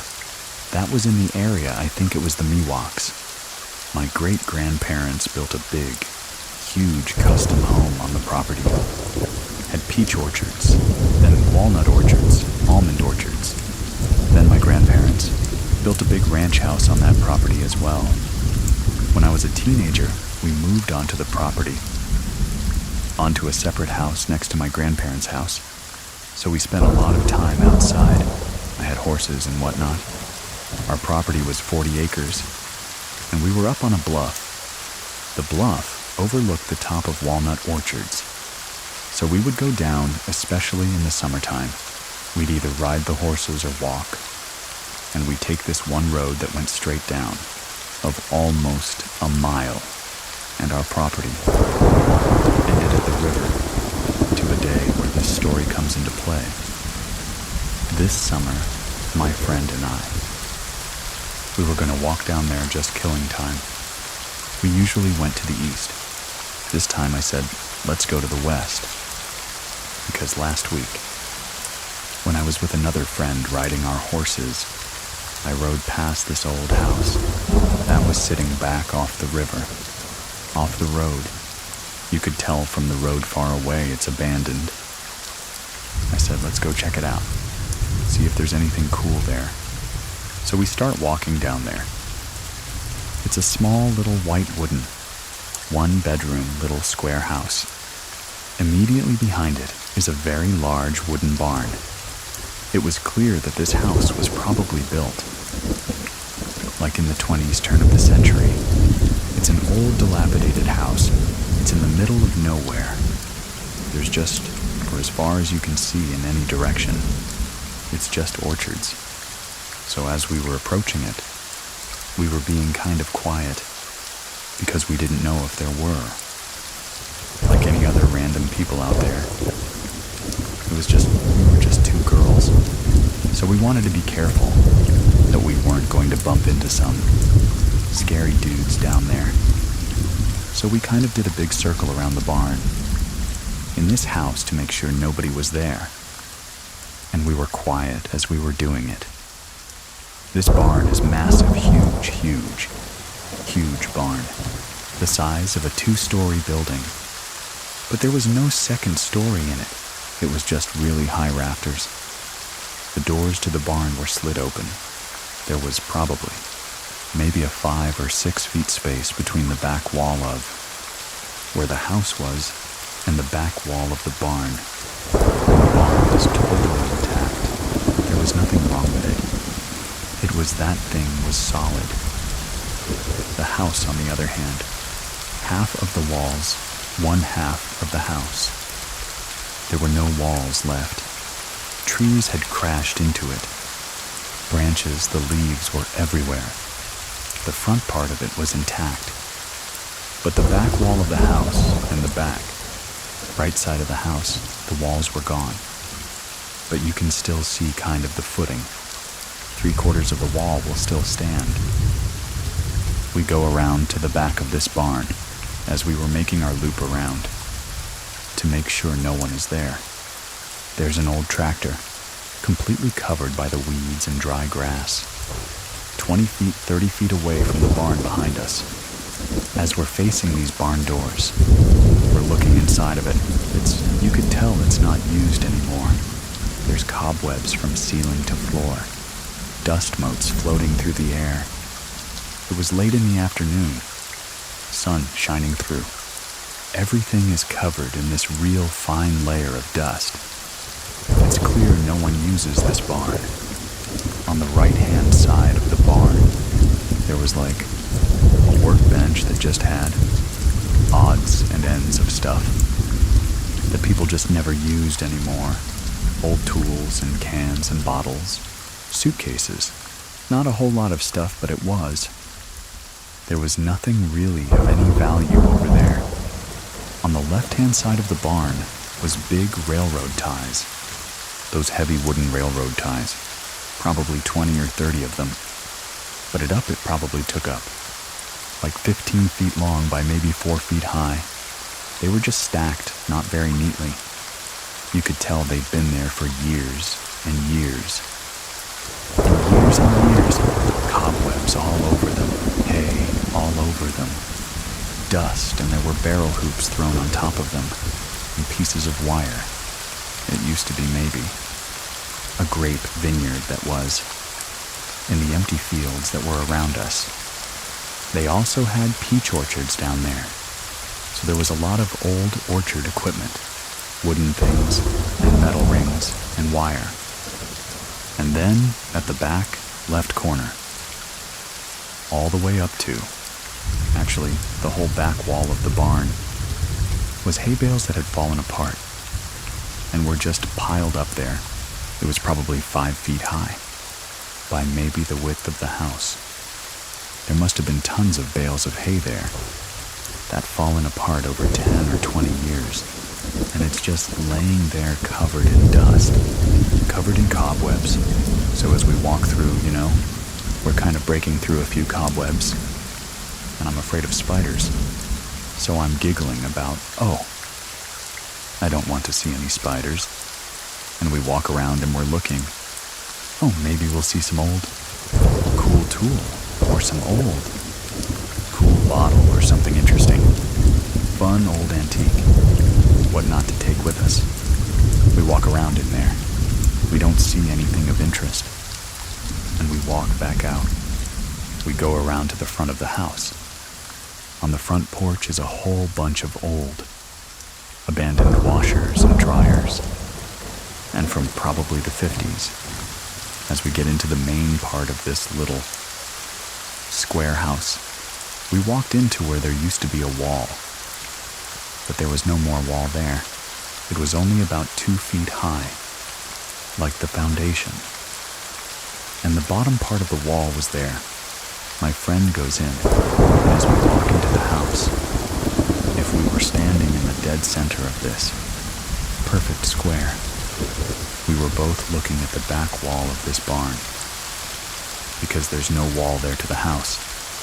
The wall of that house was gone. To the left is a kitchen. You can walk into this little tiny kitchen, and then going on that side also is one little bedroom, and I stayed right where I was, in the center of this house, and I was looking at what was probably the living room, and there was no wall there. There was a pile of just junk on the ground. There's also branches, leaves, everything kind of mixed up in this pile of junk. So my friend goes to the front part. She's looking through the other rooms, and I'm looking into this pile, and as I'm kind of using a stick, and I'm pushing things around to see what's in this pile, I see this staff like a walking stick. It's probably about 4 or 5 feet long, and it is intricately carved. Derek's carving over every inch of it. It's very detailed, ornate carving, and so I'm like poking it with a stick, looking at it, squinting, like, what is that? My friend calls me kind of in a panic, I startle and I go, kind of hustling back to the front part of the house, where she is. A lizard scared her or something. I said, come here, you gotta see what's in this pile. This thing's cool. So, we walk back to where I was standing at this pile, and from where we're standing, we are probably 5 or 6 feet from the back wall of the barn. If you've ever been in an old barn, or like an old wooden fence, you could see kind of through the cracks of the wood, just a little tiny bit. You can see through the cracks of the wood. And so I get to that pile, and I'm like, look, there's this stack here. I start poking around in the pile, and there's nothing there. It's not there. And she goes, what? What did you see? And I said, there was this stick. And as soon as I started talking about it, there came a sound from inside that barn that was so deafeningly loud. It sounded like somebody had dropped a freight train inside that barn. The ground shook, and it was like whatever was at the back of the barn, where the doors were. It was like a train, or it was louder than a truck. It was whatever it was. It was so loud it was barreling into the barn so fast, so furious you could hear the wood flying. You could hear those barrel rings flying. You could hear the railroad ties flying. You could hear the hay, everything scattering in there. The walls were shaking. The ground was shaking. The air was just reverse. It was so loud, everything just moving in there. And then, whatever it was, hit the back of the wall of that barn, right in front of us, eye level. And you could just hear this guttural growl. and breathing on the other side of this wall. And this wasn't a person. This wasn't a car. This was a sound that I can't even describe how incredibly loud this was. We're both frozen, staring at this wall. Through the slats of this wall, we start to kind of inch our way to the right, to kind of walk out away from this house, staring at the wall as we do. You can tell something's on the other side of the wall. You can see it. Dust is kind of coming through the slats of the wood. You could see eyes through those slats, but you can't make out the shape. You could see something on the other side of the wall. It was dark black. The eyes were like a yellowish, then kind of red. As we started facing the wall, slowly inching our way out of the house, not taking our eyes off of this wall.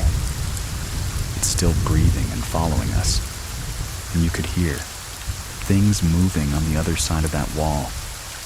We come around where there's a clearing, and we take off running. We don't look back. We take off running, and we must have ran 3/4 of a mile before one of us just literally collapses on the ground for running so fast. We look at each other. We look around. Make sure nothing's following. Nothing's following us. We look at each other. What the heck just happened? And we start reliving and recounting what we saw. What we heard when we both first started talking. We couldn't believe what had just happened. Part of you wanted to say, this can't be what I thought it was. So as I start explaining what I saw, my friend Jennifer starts finishing my sentences, and I'm doing the same for her. Like, did you see the skin? It looked like it was leather. Did you see his eyes? Yeah. The eyes were red. What was that? We saw. Why was that so loud? What? How was that barn still standing?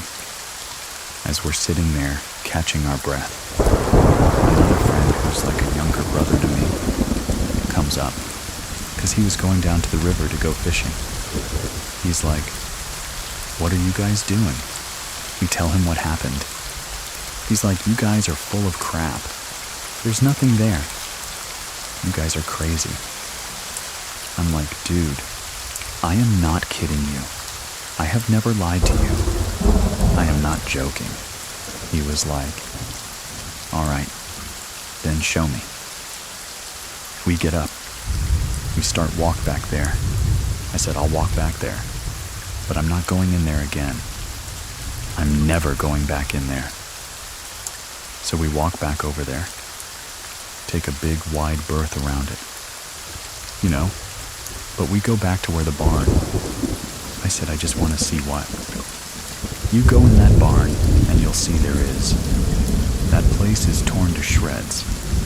So we get to the very back, and I'm far away, and I'm looking at the inside side of this barn, and it looks like exactly like it did when we first got there.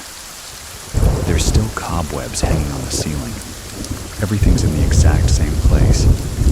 Nothing has been moved. No dust's askew anywhere. It's exactly the same. I tell him, I was like, "Hey, go over there in that house and go look in that pile over there and see if there's a long stick in that." Set him in there like a guinea pig, and he's stupid. So he went in there, and he's like, "There's nothing in here. There's just trash in here. There's old cans and like leaves and trash. And there's nothing in here."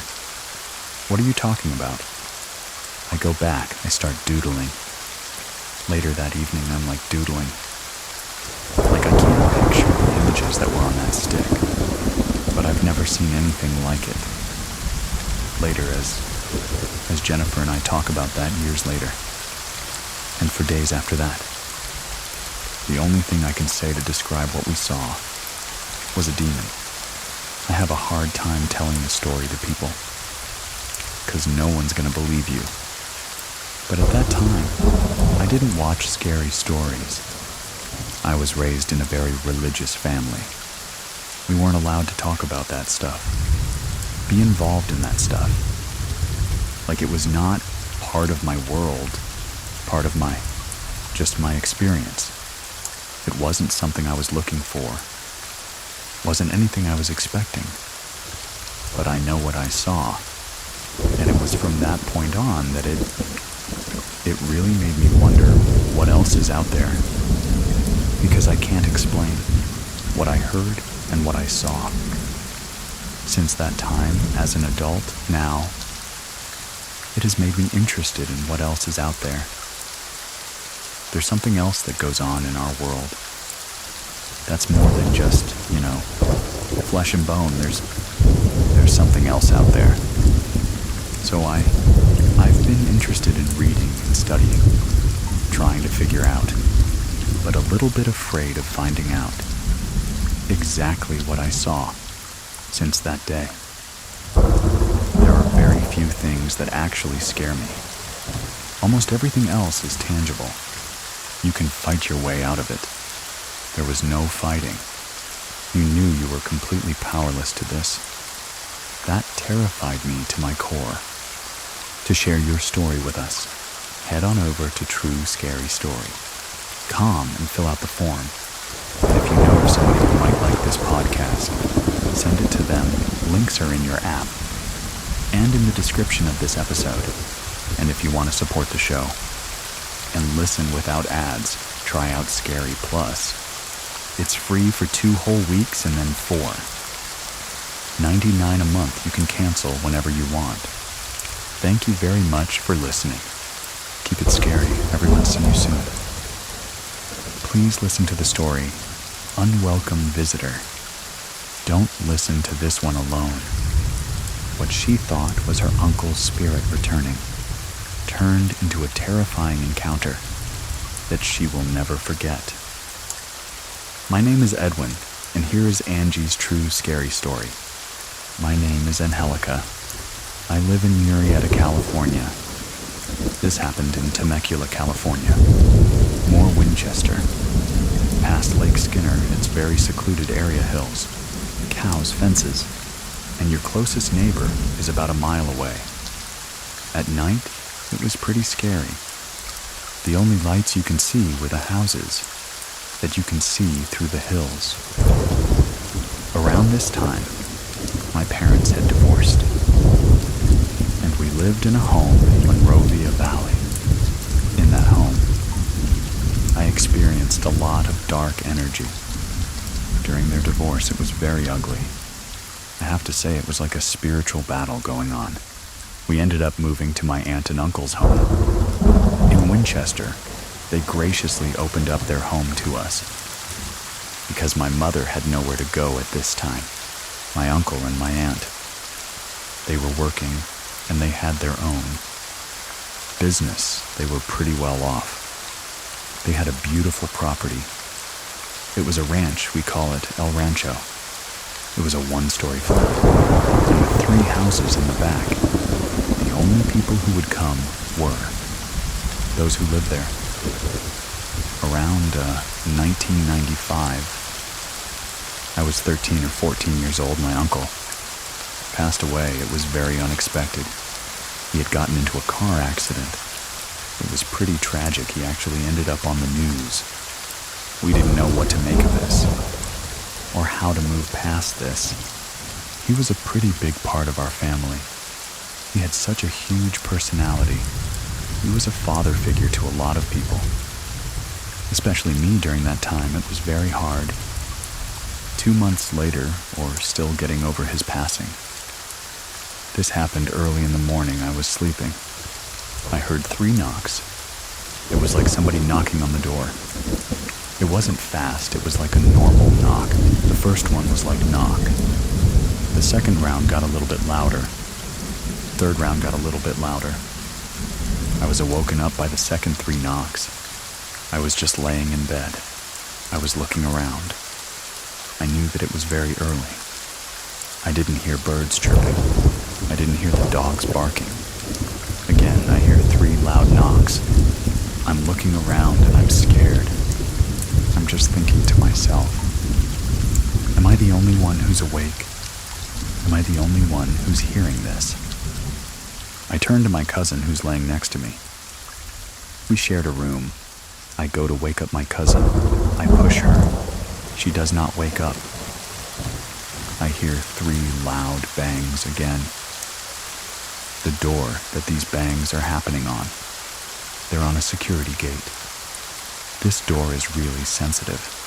You can hear a tap, or if you close it, it vibrates throughout the whole house.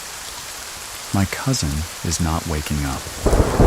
I'm just thinking to myself, what is going on this early in the morning? It's a house full of people. I slowly walk out. I peek my head out into the hallway, and I look. I'm quiet. I didn't say anything. I'm just looking to see if anybody else is hearing it. In this property, when you walk out into the hallway, I have turned left. You immediately come to the kitchen on your left, and then to the right is the door. In the kitchen, there is a bar countertop with 3 bar stools, and the very first one, and the end was my uncle's favorite chair. I'm walking slowly throughout the house. I walk over to his favorite chair, and I sit there. During this time while I was walking, I didn't hear any more banging or knocking. I was like, okay, I'll just sit here and wait. I don't know what that was about, but I'm the only one awake so far. I sit down and I look around, confused, but also waiting for something. Then again, I heard 3 loud bangs, and this time they were so loud it was like gunshots. I jumped out of the chair. I was terrified. I ran over to the door. I opened it, and I opened the security gate. There was nobody there. My uncle's favorite dog was outside. He was just walking towards me. And then he turned his head. He must have seen something. I'm guessing it was my uncle. He jumped up and he was extremely happy to see somebody. That wasn't there. I had no idea. Nobody that I can see was there. He was jumping up and down, wagging his tail, and this is a very lazy dog he does. Doesn't really give attention, unless it's somebody very specific. I was just very focused on that. It was hard for me to process everything that was going on. My uncle, who was staying with us, ended up opening the window after this had transpired, and he goes, "Do you see that?" I go, "Yeah, I see that." He's just dumbfounded. He's just looking at me with his mouth open. I just stand there finally. Everyone slowly starts to wake up. My aunt comes out. What was that? Or what's going on, my cousin, who previously I tried shaking awake. She comes over to the kitchen. Everyone has this like, what's going on? Look on their face. They're asking questions, and I said, "You guys didn't hear those 3 loud knocks." My tia, who knows far more about spirituality and what certain things mean than I do. She says, "Wait, how many knocks?" I said, 3 knocks. She just stood there and she goes, "Why did you open the door? Why didn't you come and ask me?" And I was just, I don't know. I was so confused, and I was like, did I do something bad? Mytia. She just stayed quiet. She wasn't mad at me. She was mad at what was going on. She stood quiet. My cousins looked at me and they're like, "You don't know what that means?" And I go, "No, I don't." I personally think that I was targeted. Everyone else was put to sleep. She had a maid who's still alive. By the way, who practices Santeria. She would do these little rituals. I was there to witness them, to see them. So after this event transpired that night, she was called by my aunt to come back because she was visiting family, either in Mexico or in Los Angeles. She explained to her what happened and what's going on. You need to come, you need to cleanse the home. You need to do something because I know something's off. My aunt was like, I knew something was going to happen because she was gone. I don't know the background and what was going on, but I knew that they would do veneration spells or ask Mythia's maid to conjure in spirits or get consultations through people that they trusted in the spirit world. Now I know some people, or those that are listening, may feel like that's not possible, but it truly is. There are people out there who can invite spirits into them. She was that person. She was the one that was cleaning, and she was organizing. And then all of a sudden, she would faint. And then it would be somebody completely different. She was just only Spanish speaking, and she would start talking perfect English, like in a deep voice, like a man's voice. I would just yell, Tia Blanquita fainted again. She knew exactly what that meant, though I was a little scared of her. My aunt and uncle spoke to her in Spanish. Whenever she would say something, my cousins would have to translate. It was in perfect English. That really threw me off. I was scared. That was the very first time I had ever seen anything like that. I had never experienced seeing any sort of ability to that degree before. Like I've heard of maybe a witch or something and stuff like that for Halloween. But I just never understood the gravity or the level of abilities that some people may have. I'm here at the house and I'm scared because I have no idea what's going to happen. All I know is that I would hear cabinets open and close. My cousins were afraid to go. Use the restroom by themselves. The tension in the air, and what everyone was feeling was just scared. My aunt was upset, but she told me, "You might have let in a demon." She goes, "You've never heard about not opening doors, especially when doors are being knocked. And there's nobody there, somebody's knocking. And of course, we're in the middle of nowhere." I thought it was maybe family or something. The maid comes back and she walks in the door, and it reminds me of that scene from Poltergeist where the psychic comes through the door. She just looks around, and she has a very serious look on her face. She asks my aunt what she's been experiencing. And just to go back a little bit, it took her like 5 days to get back from where she was at because she was visiting family. So she wanted to spend her time. How do we fix what's happened? Because I don't want to live in fear anymore. She goes, "I can't even go into my bedroom because I feel like somebody's watching me. Couldn't take a shower alone. I had to ask my cousin to come to the restroom with me, to sit down, because I was so scared." Everyone had that same feeling.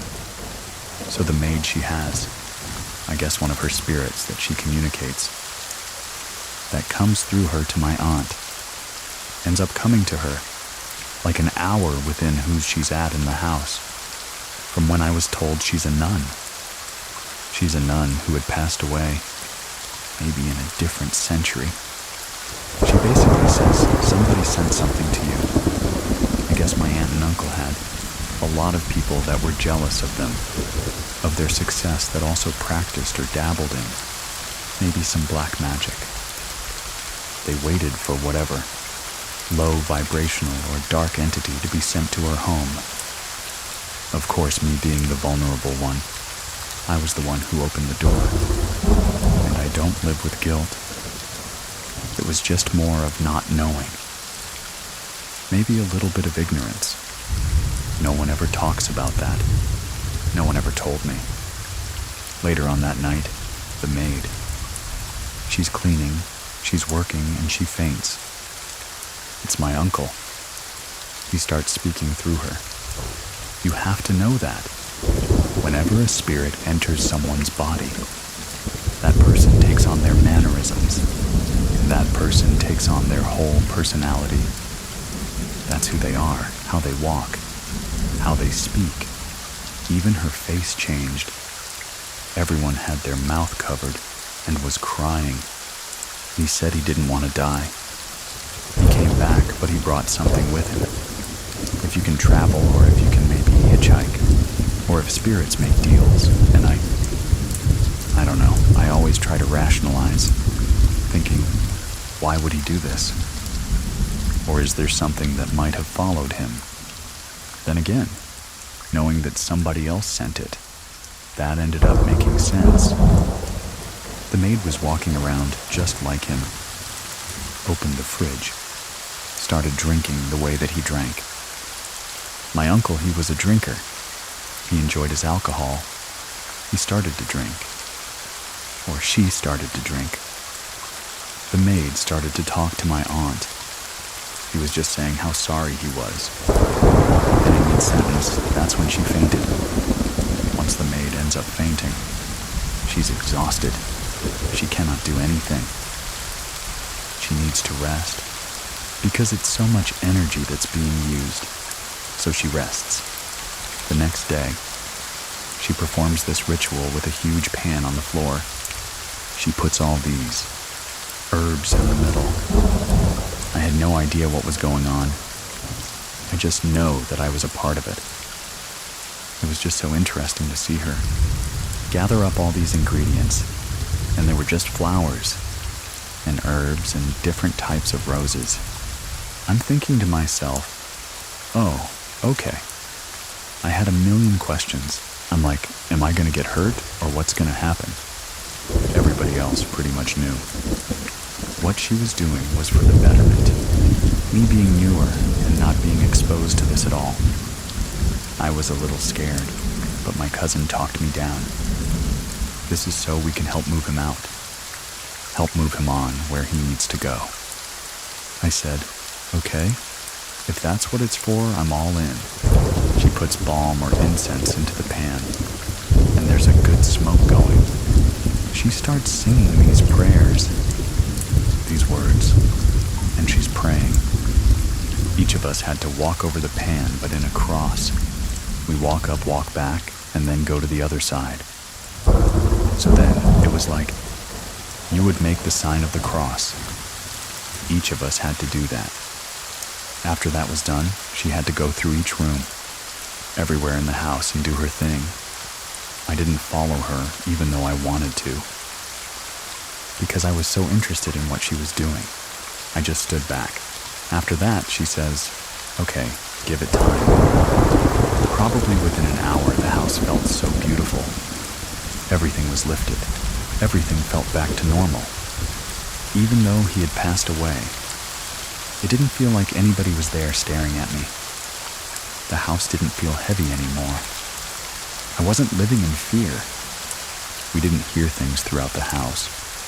I was happy in that sense. But I was just sad because I let whatever was in. Even now, I have the conversation with my kids. If you ever hear knocks, if you ever hear anything at the door, you always look. You just don't ever automatically open the door. My kids always ask me why. Because sometimes there's things out there that are not good. That will come to your door and knock. Sometimes you won't see anybody. You might hear a voice. Because that's happened before to my aunt. She's told me that something comes knocking on her door. And she's heard a voice. And there's nobody there. I just tell them always look. Especially knocks in 3. Just being involved in my aunt's home and getting to know my aunt's maid, I ended up asking her questions. And since I don't know Spanish really well, I asked my cousin to ask her. She ended up telling me that when she lived in her country, she was a teenager, she was told that she's a schizophrenic because she would hear voices. She would see things. People just thought that she had either schizophrenia or she was undergoing psychosis. So she was cast out of her family for a while because she was experiencing all these things that she had no idea what was going on. One day she just couldn't take it. She ran away from home. She ended up on the streets of Mexico. She was just laying on the floor, covering her ears, and she was saying, "No, Maz, I can't take this anymore." She said a woman came up to her, showed her hand, and she said, "You're not crazy. I see it in you. You have the gift to Tatianis Eldon." When she told me that, I got immediate chills. I was like, wow, she just saw you and saw that in you. She goes, yeah, she took me under her wing. And this was a lady that she's never met before. She just explained to her, and she sat her down. She goes, "I'm going to teach you how to use your gifts, or else you're going to live your life feeling like you're crazy. You're most likely going to end up ending yourself because you don't know how to wield it into your favor." I was told by the maids that I had certain abilities. I feel like I might be clairvoyant or clairaudient. A lot of information comes through me, through dreams or through knowing. I've carried that with me. I hear those same thoughts in my mind, and it's almost like I'm not thinking them. If you want to share your story with us, head on over to truescarystory.com and fill out the form. We'll get in touch to see if we can record it. To support our show and get episodes without ads, check out Scary Plus over on scaryplus.com. It's free for 2 weeks and then for $99 a month. You can cancel anytime. Thank you very much for listening. Keep it scary, everyone. See you soon. 1. Please listen to the story, Our Home on Cursed Grounds. The house that we were living in was built in 1946. Strange, weird things were happening. My grandfather all the way up to me. My grandfather, he was the first one to experience stuff. He was full-blood Cherokee Indian. So he was all about the native, the tales. His first experience, he was in the army. He would go outside, do the perimeter check. And he said one night, when he was close to the alley, he saw this dog that didn't have a head, but you can hear a bark. At the same time, he sees this dog. Something from under the ground wraps around his legs and does not want to let him go. So he started praying in Cherokee. He was a prayer warrior, for sure. It eventually let him go, and he went in the house. That was the very first incident he had. My aunt had a lot going on with her too. She said that she saw him in the yard walking around, and she called out to him. He wouldn't answer. She finally said, "Dad." And when he turned around, he had laser red, glowing eyes that looked at her and then looked away. And she ran in the house, and my grandfather, he was in the house making a sandwich in the kitchen. When my aunt was around 12 years old or so, it was about midnight or something like that. So it was dark, it was really late. He said that he saw something carrying my aunt. I don't know if it's a demon or if it was. Whatever it was carrying my aunt. My grandfather, he asked, "Who are you?" He was a medicine man also, so he was never afraid of things like that. He was our ghost buster, if you will. He asked it, "Who are you? What do you want with my daughter?" Whatever it was, that thing got spooked from my grandfather. He said, "You need to leave. You're not going anywhere with my daughter." Whatever it was left did not come back to that house. Anyway, my grandmother, she used to work at a daycare center that was like down the street from the house, and my aunt, she would help her. One night, she had sent my aunt back to the house to go get some extra towels and extra bibs to bring back to the daycare center. My mom was out with friends. My uncle was out with friends. The only person that was in the house was my aunt. When she went there, she went to the room, was getting towels and bibs. When she looked up in the mirror, There was some tall thing standing behind her and put its hand on her shoulder. She said that the hand looked like it had very long, talon-like nails. She couldn't move. She said it was really cold. She looked down and looked back in the mirror, and it was gone. She tried to get out of the room. The door wouldn't open like it was locked, but from the outside, and there was a lock on the inside, but not on the outside. She heard my uncle come in, and she thought that my uncle was playing tricks on her, because that's what brothers do. He let her out and I just got here. I don't know what, y'all. I just got here. That was it for that night. She went back to the daycare center with my grandmother. I've always been able to see things. Even when I was a little kid, my grandmother had a grandfather clock that had the glass door with pendulum. My cousin, my uncle, they were staying with us for a little while. The adults got the rooms, and the kids. Of course, I made a pallet on the floor in the living room. Sometimes I couldn't sleep, actually. That was a lot of the time I couldn't sleep. I would be up and just looking around. And when I was about 4 or 5 is when this happened. And it kept happening like all the time. I would see this lady in the pendulum area of the clock. She was like a Victorian lady, like she had the big poofy bun on top, and she had a Victorian lace dress that would button up all the way up the neck. She would always stare at me and smile.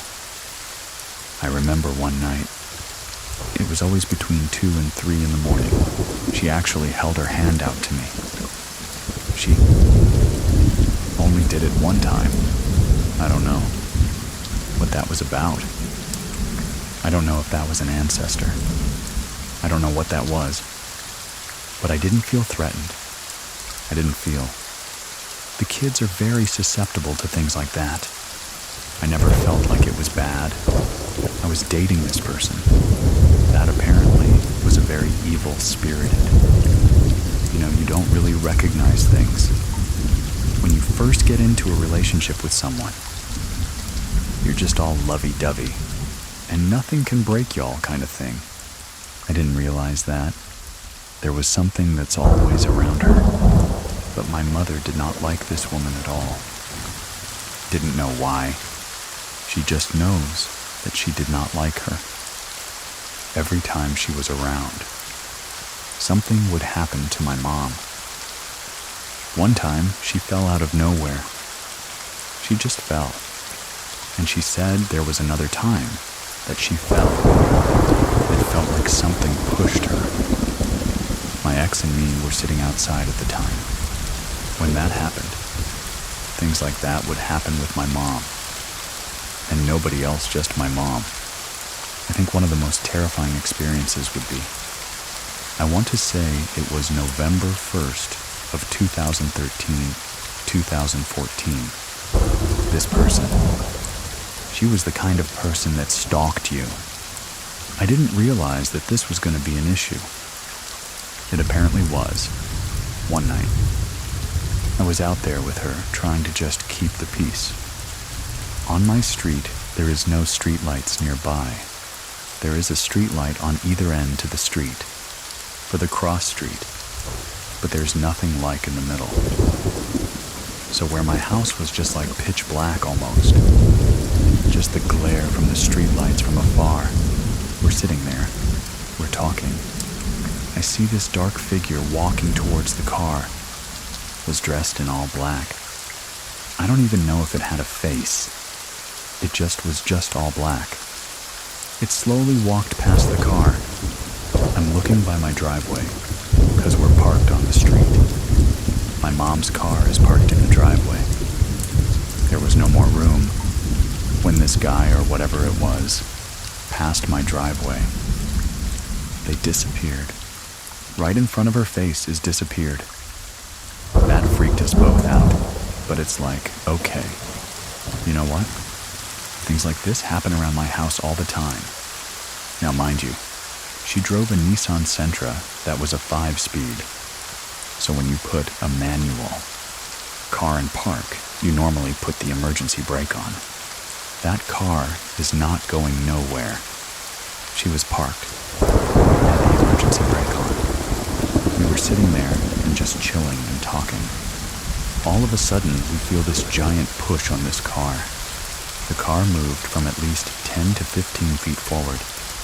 It's in park, and the emergency brake's on. So what do? We get out. We get out of the car.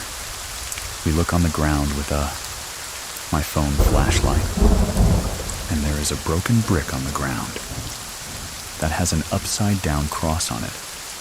We jetted to the 7th, 11 to get away from there. When we looked to the back of the car on the bumper, like something was underneath the car, pushing the car from the bumper. We drove back to my house, parked in the opposite direction. Now we pulled up. Everything that was on the ground was gone. The brick was gone. Both pieces of the brick was gone. Like somebody swept it up. I don't know who it was 2 in the morning, but there was nothing on the ground. If someone was out, we would leave the dining room light on. Where the dining room was, it was catty corner to the front door, so you can see the light shining into the door. My front door was like about a 6.5-foot door, with a half-moon stained glass at the top. Now mind you, everyone in my house is about 5'3" at the most. There is no way that anyone in my family, in that house, could see out of that stained glass window. We're talking, starting to get into an argument. I looked to my left, which is where my door was, and I saw a dark figure in the stained glass. I blinked a few times to make sure I was seeing what I was seeing. It was there. I looked away, I was like, oh my God. She looked over there, she saw it too. Then I looked back. It was gone, like nothing was there. I did not go in my house until daylight, because I was not about to go and find out what that was. I've never seen something that scared me like that. There were times when me and my aunt would be sitting on the couch. Now mind you, this house, like I said, was built in 1946, so it didn't have central heat and air. It had a swamp cooler. It's the big thing that sits outside your house, and you have it connected to a water hose, or you water it every few hours. And it blows air like with a manual fan. It was the winter time when this happened. Me and my aunt were sitting on the couch while we were watching TV. We heard something walking, crushing leaves by the water cooler. There was this very demonic growl. That happened outside that night.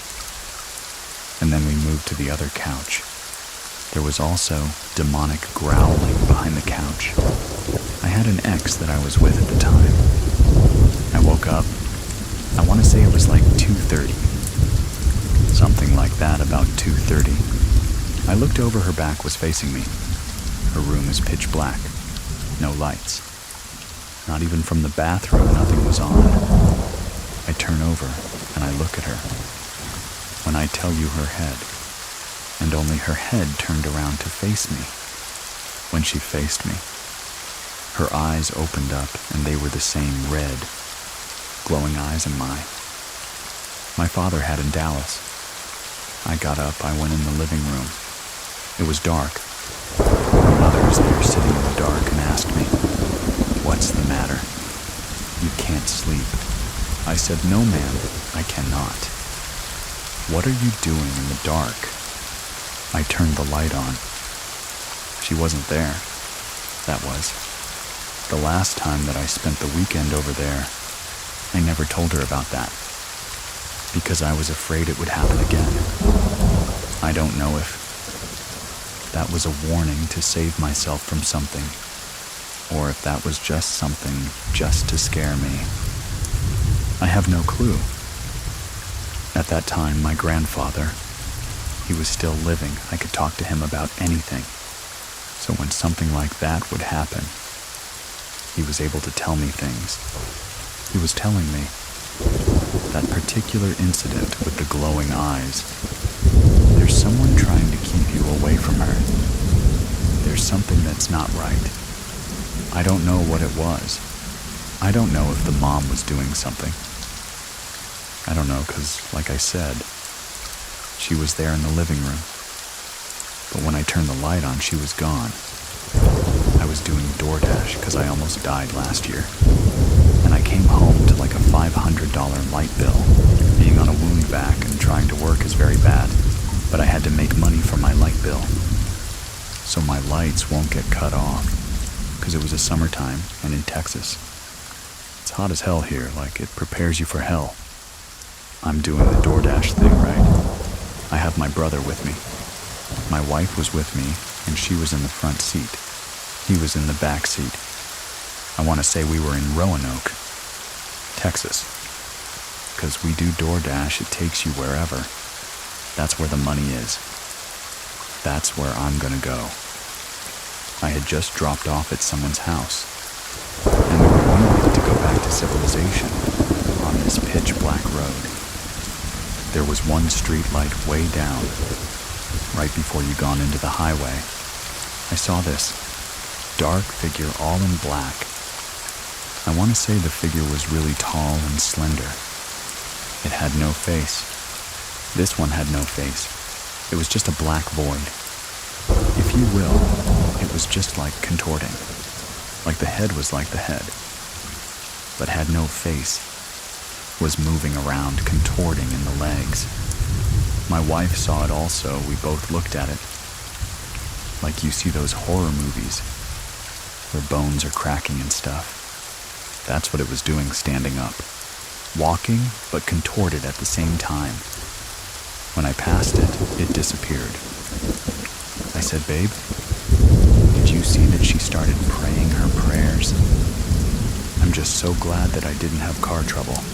I think my grandfather gave me, along with God, of course, the gift of dreams. Because I have dreams about things that are gonna happen. Some of the things that I've dreamt have happened, because it kind of feels like deja vu in a way. If I dream something, it's probably gonna happen, like within the next month or so. I guess the warning dreams, maybe premonition dreams look like that. I've always been very cautious. My grandfather, he always said, if you see something, something follows you. You just walk away. That was always a rule of thumb with us. If we see something, just walk away. Just pretend like it's not there. Pray it'll go away eventually. My grandfather, he raised me from 6 to 18, so I lived in the trailer park with him. My step-grandmother. That night we were having a Halloween party. It was late, we decided to go for a walk on the Trinity River Bridge. Now at that time they had blew up half of the bridge because they were repairing it. So there was like a giant space in between one end to the other. That night we all decided to go out there, chill out for a little bit. It was like midnight. Where the bridge is, it's woods on both sides, like woods and the river. We're there, we hear something. We like, okay, we're leaving, we're going back. We started walking back, and all of a sudden, you hear rustling in the bushes again. Then it moves to the other side, and it goes back to the other side, and goes to the other side. We ran back to where the party was, 'cause, yeah. No, it was Halloween. It was the weekend. We were sitting outside in my friend's house, and all of a sudden one of my other friend, like freaked out, he ran like he made a beeline to the bushes. He stayed in there for a little bit. Some other friend went to go get him, and something happened to him in those bushes, because when my other friend had brought him out, he had to hold him up with his arm around his neck. and hold him up and walk him back to the house. He had his head down while he was walking to the house. When he looked up at me, and only I saw it, he had the same red, glowing eyes. Fast forward a few hours later, everything calms down. My friend's window curtains was open. I took a picture of the boys, sitting in front of the window. Now, when I took this picture, it was the 3 boys, and then for whatever reason, my friend had a digital clock that stopped working. Like it started blinking. It was blinking 11:34 upside down. 11:34 upside down spells hell. Okay, I take the picture. Everything's good. A few days later, I get to develop the pictures. That picture that I took of the 3 of them had the clock in the picture that said hill, and there was somebody's face in his window. The guy had been about 6'2". Adamune. I don't know if it was somebody just being a peep, and Tom or what, but I knew that when I looked in the lens. Taking the picture, there was nobody there but the 3 boys. A couple died in our house. It was an older couple. Now, I don't know if they are the ones that are haunting it. I'm pretty sure it's gotta be something more demonic. Because demonic growling, seeing that big old shadow person in the door, that doesn't seem like peaceful to me. That's why it freaks me out. When there's an open door or an open window, and it's dark outside, like a closet, and all closets have to be closed, I will not sleep with a door open. It has to be closed, a window, especially at nighttime, needs to be closed. The curtains need to be drawn. I don't want to see outside, and I don't want nothing to see me inside. To share your own story with us, head on over to True Scary Story, and fill out the form. And if you know of someone who might like this too, make sure you send it to them. To support our show and listen without ads, try out Scary Plus. It's free for 2 weeks and then $4.99 a month, and you can cancel whenever you want. It's over on scaryplus.com. Anyway, thank you very much for listening. Keep it scary, everyone. See you soon.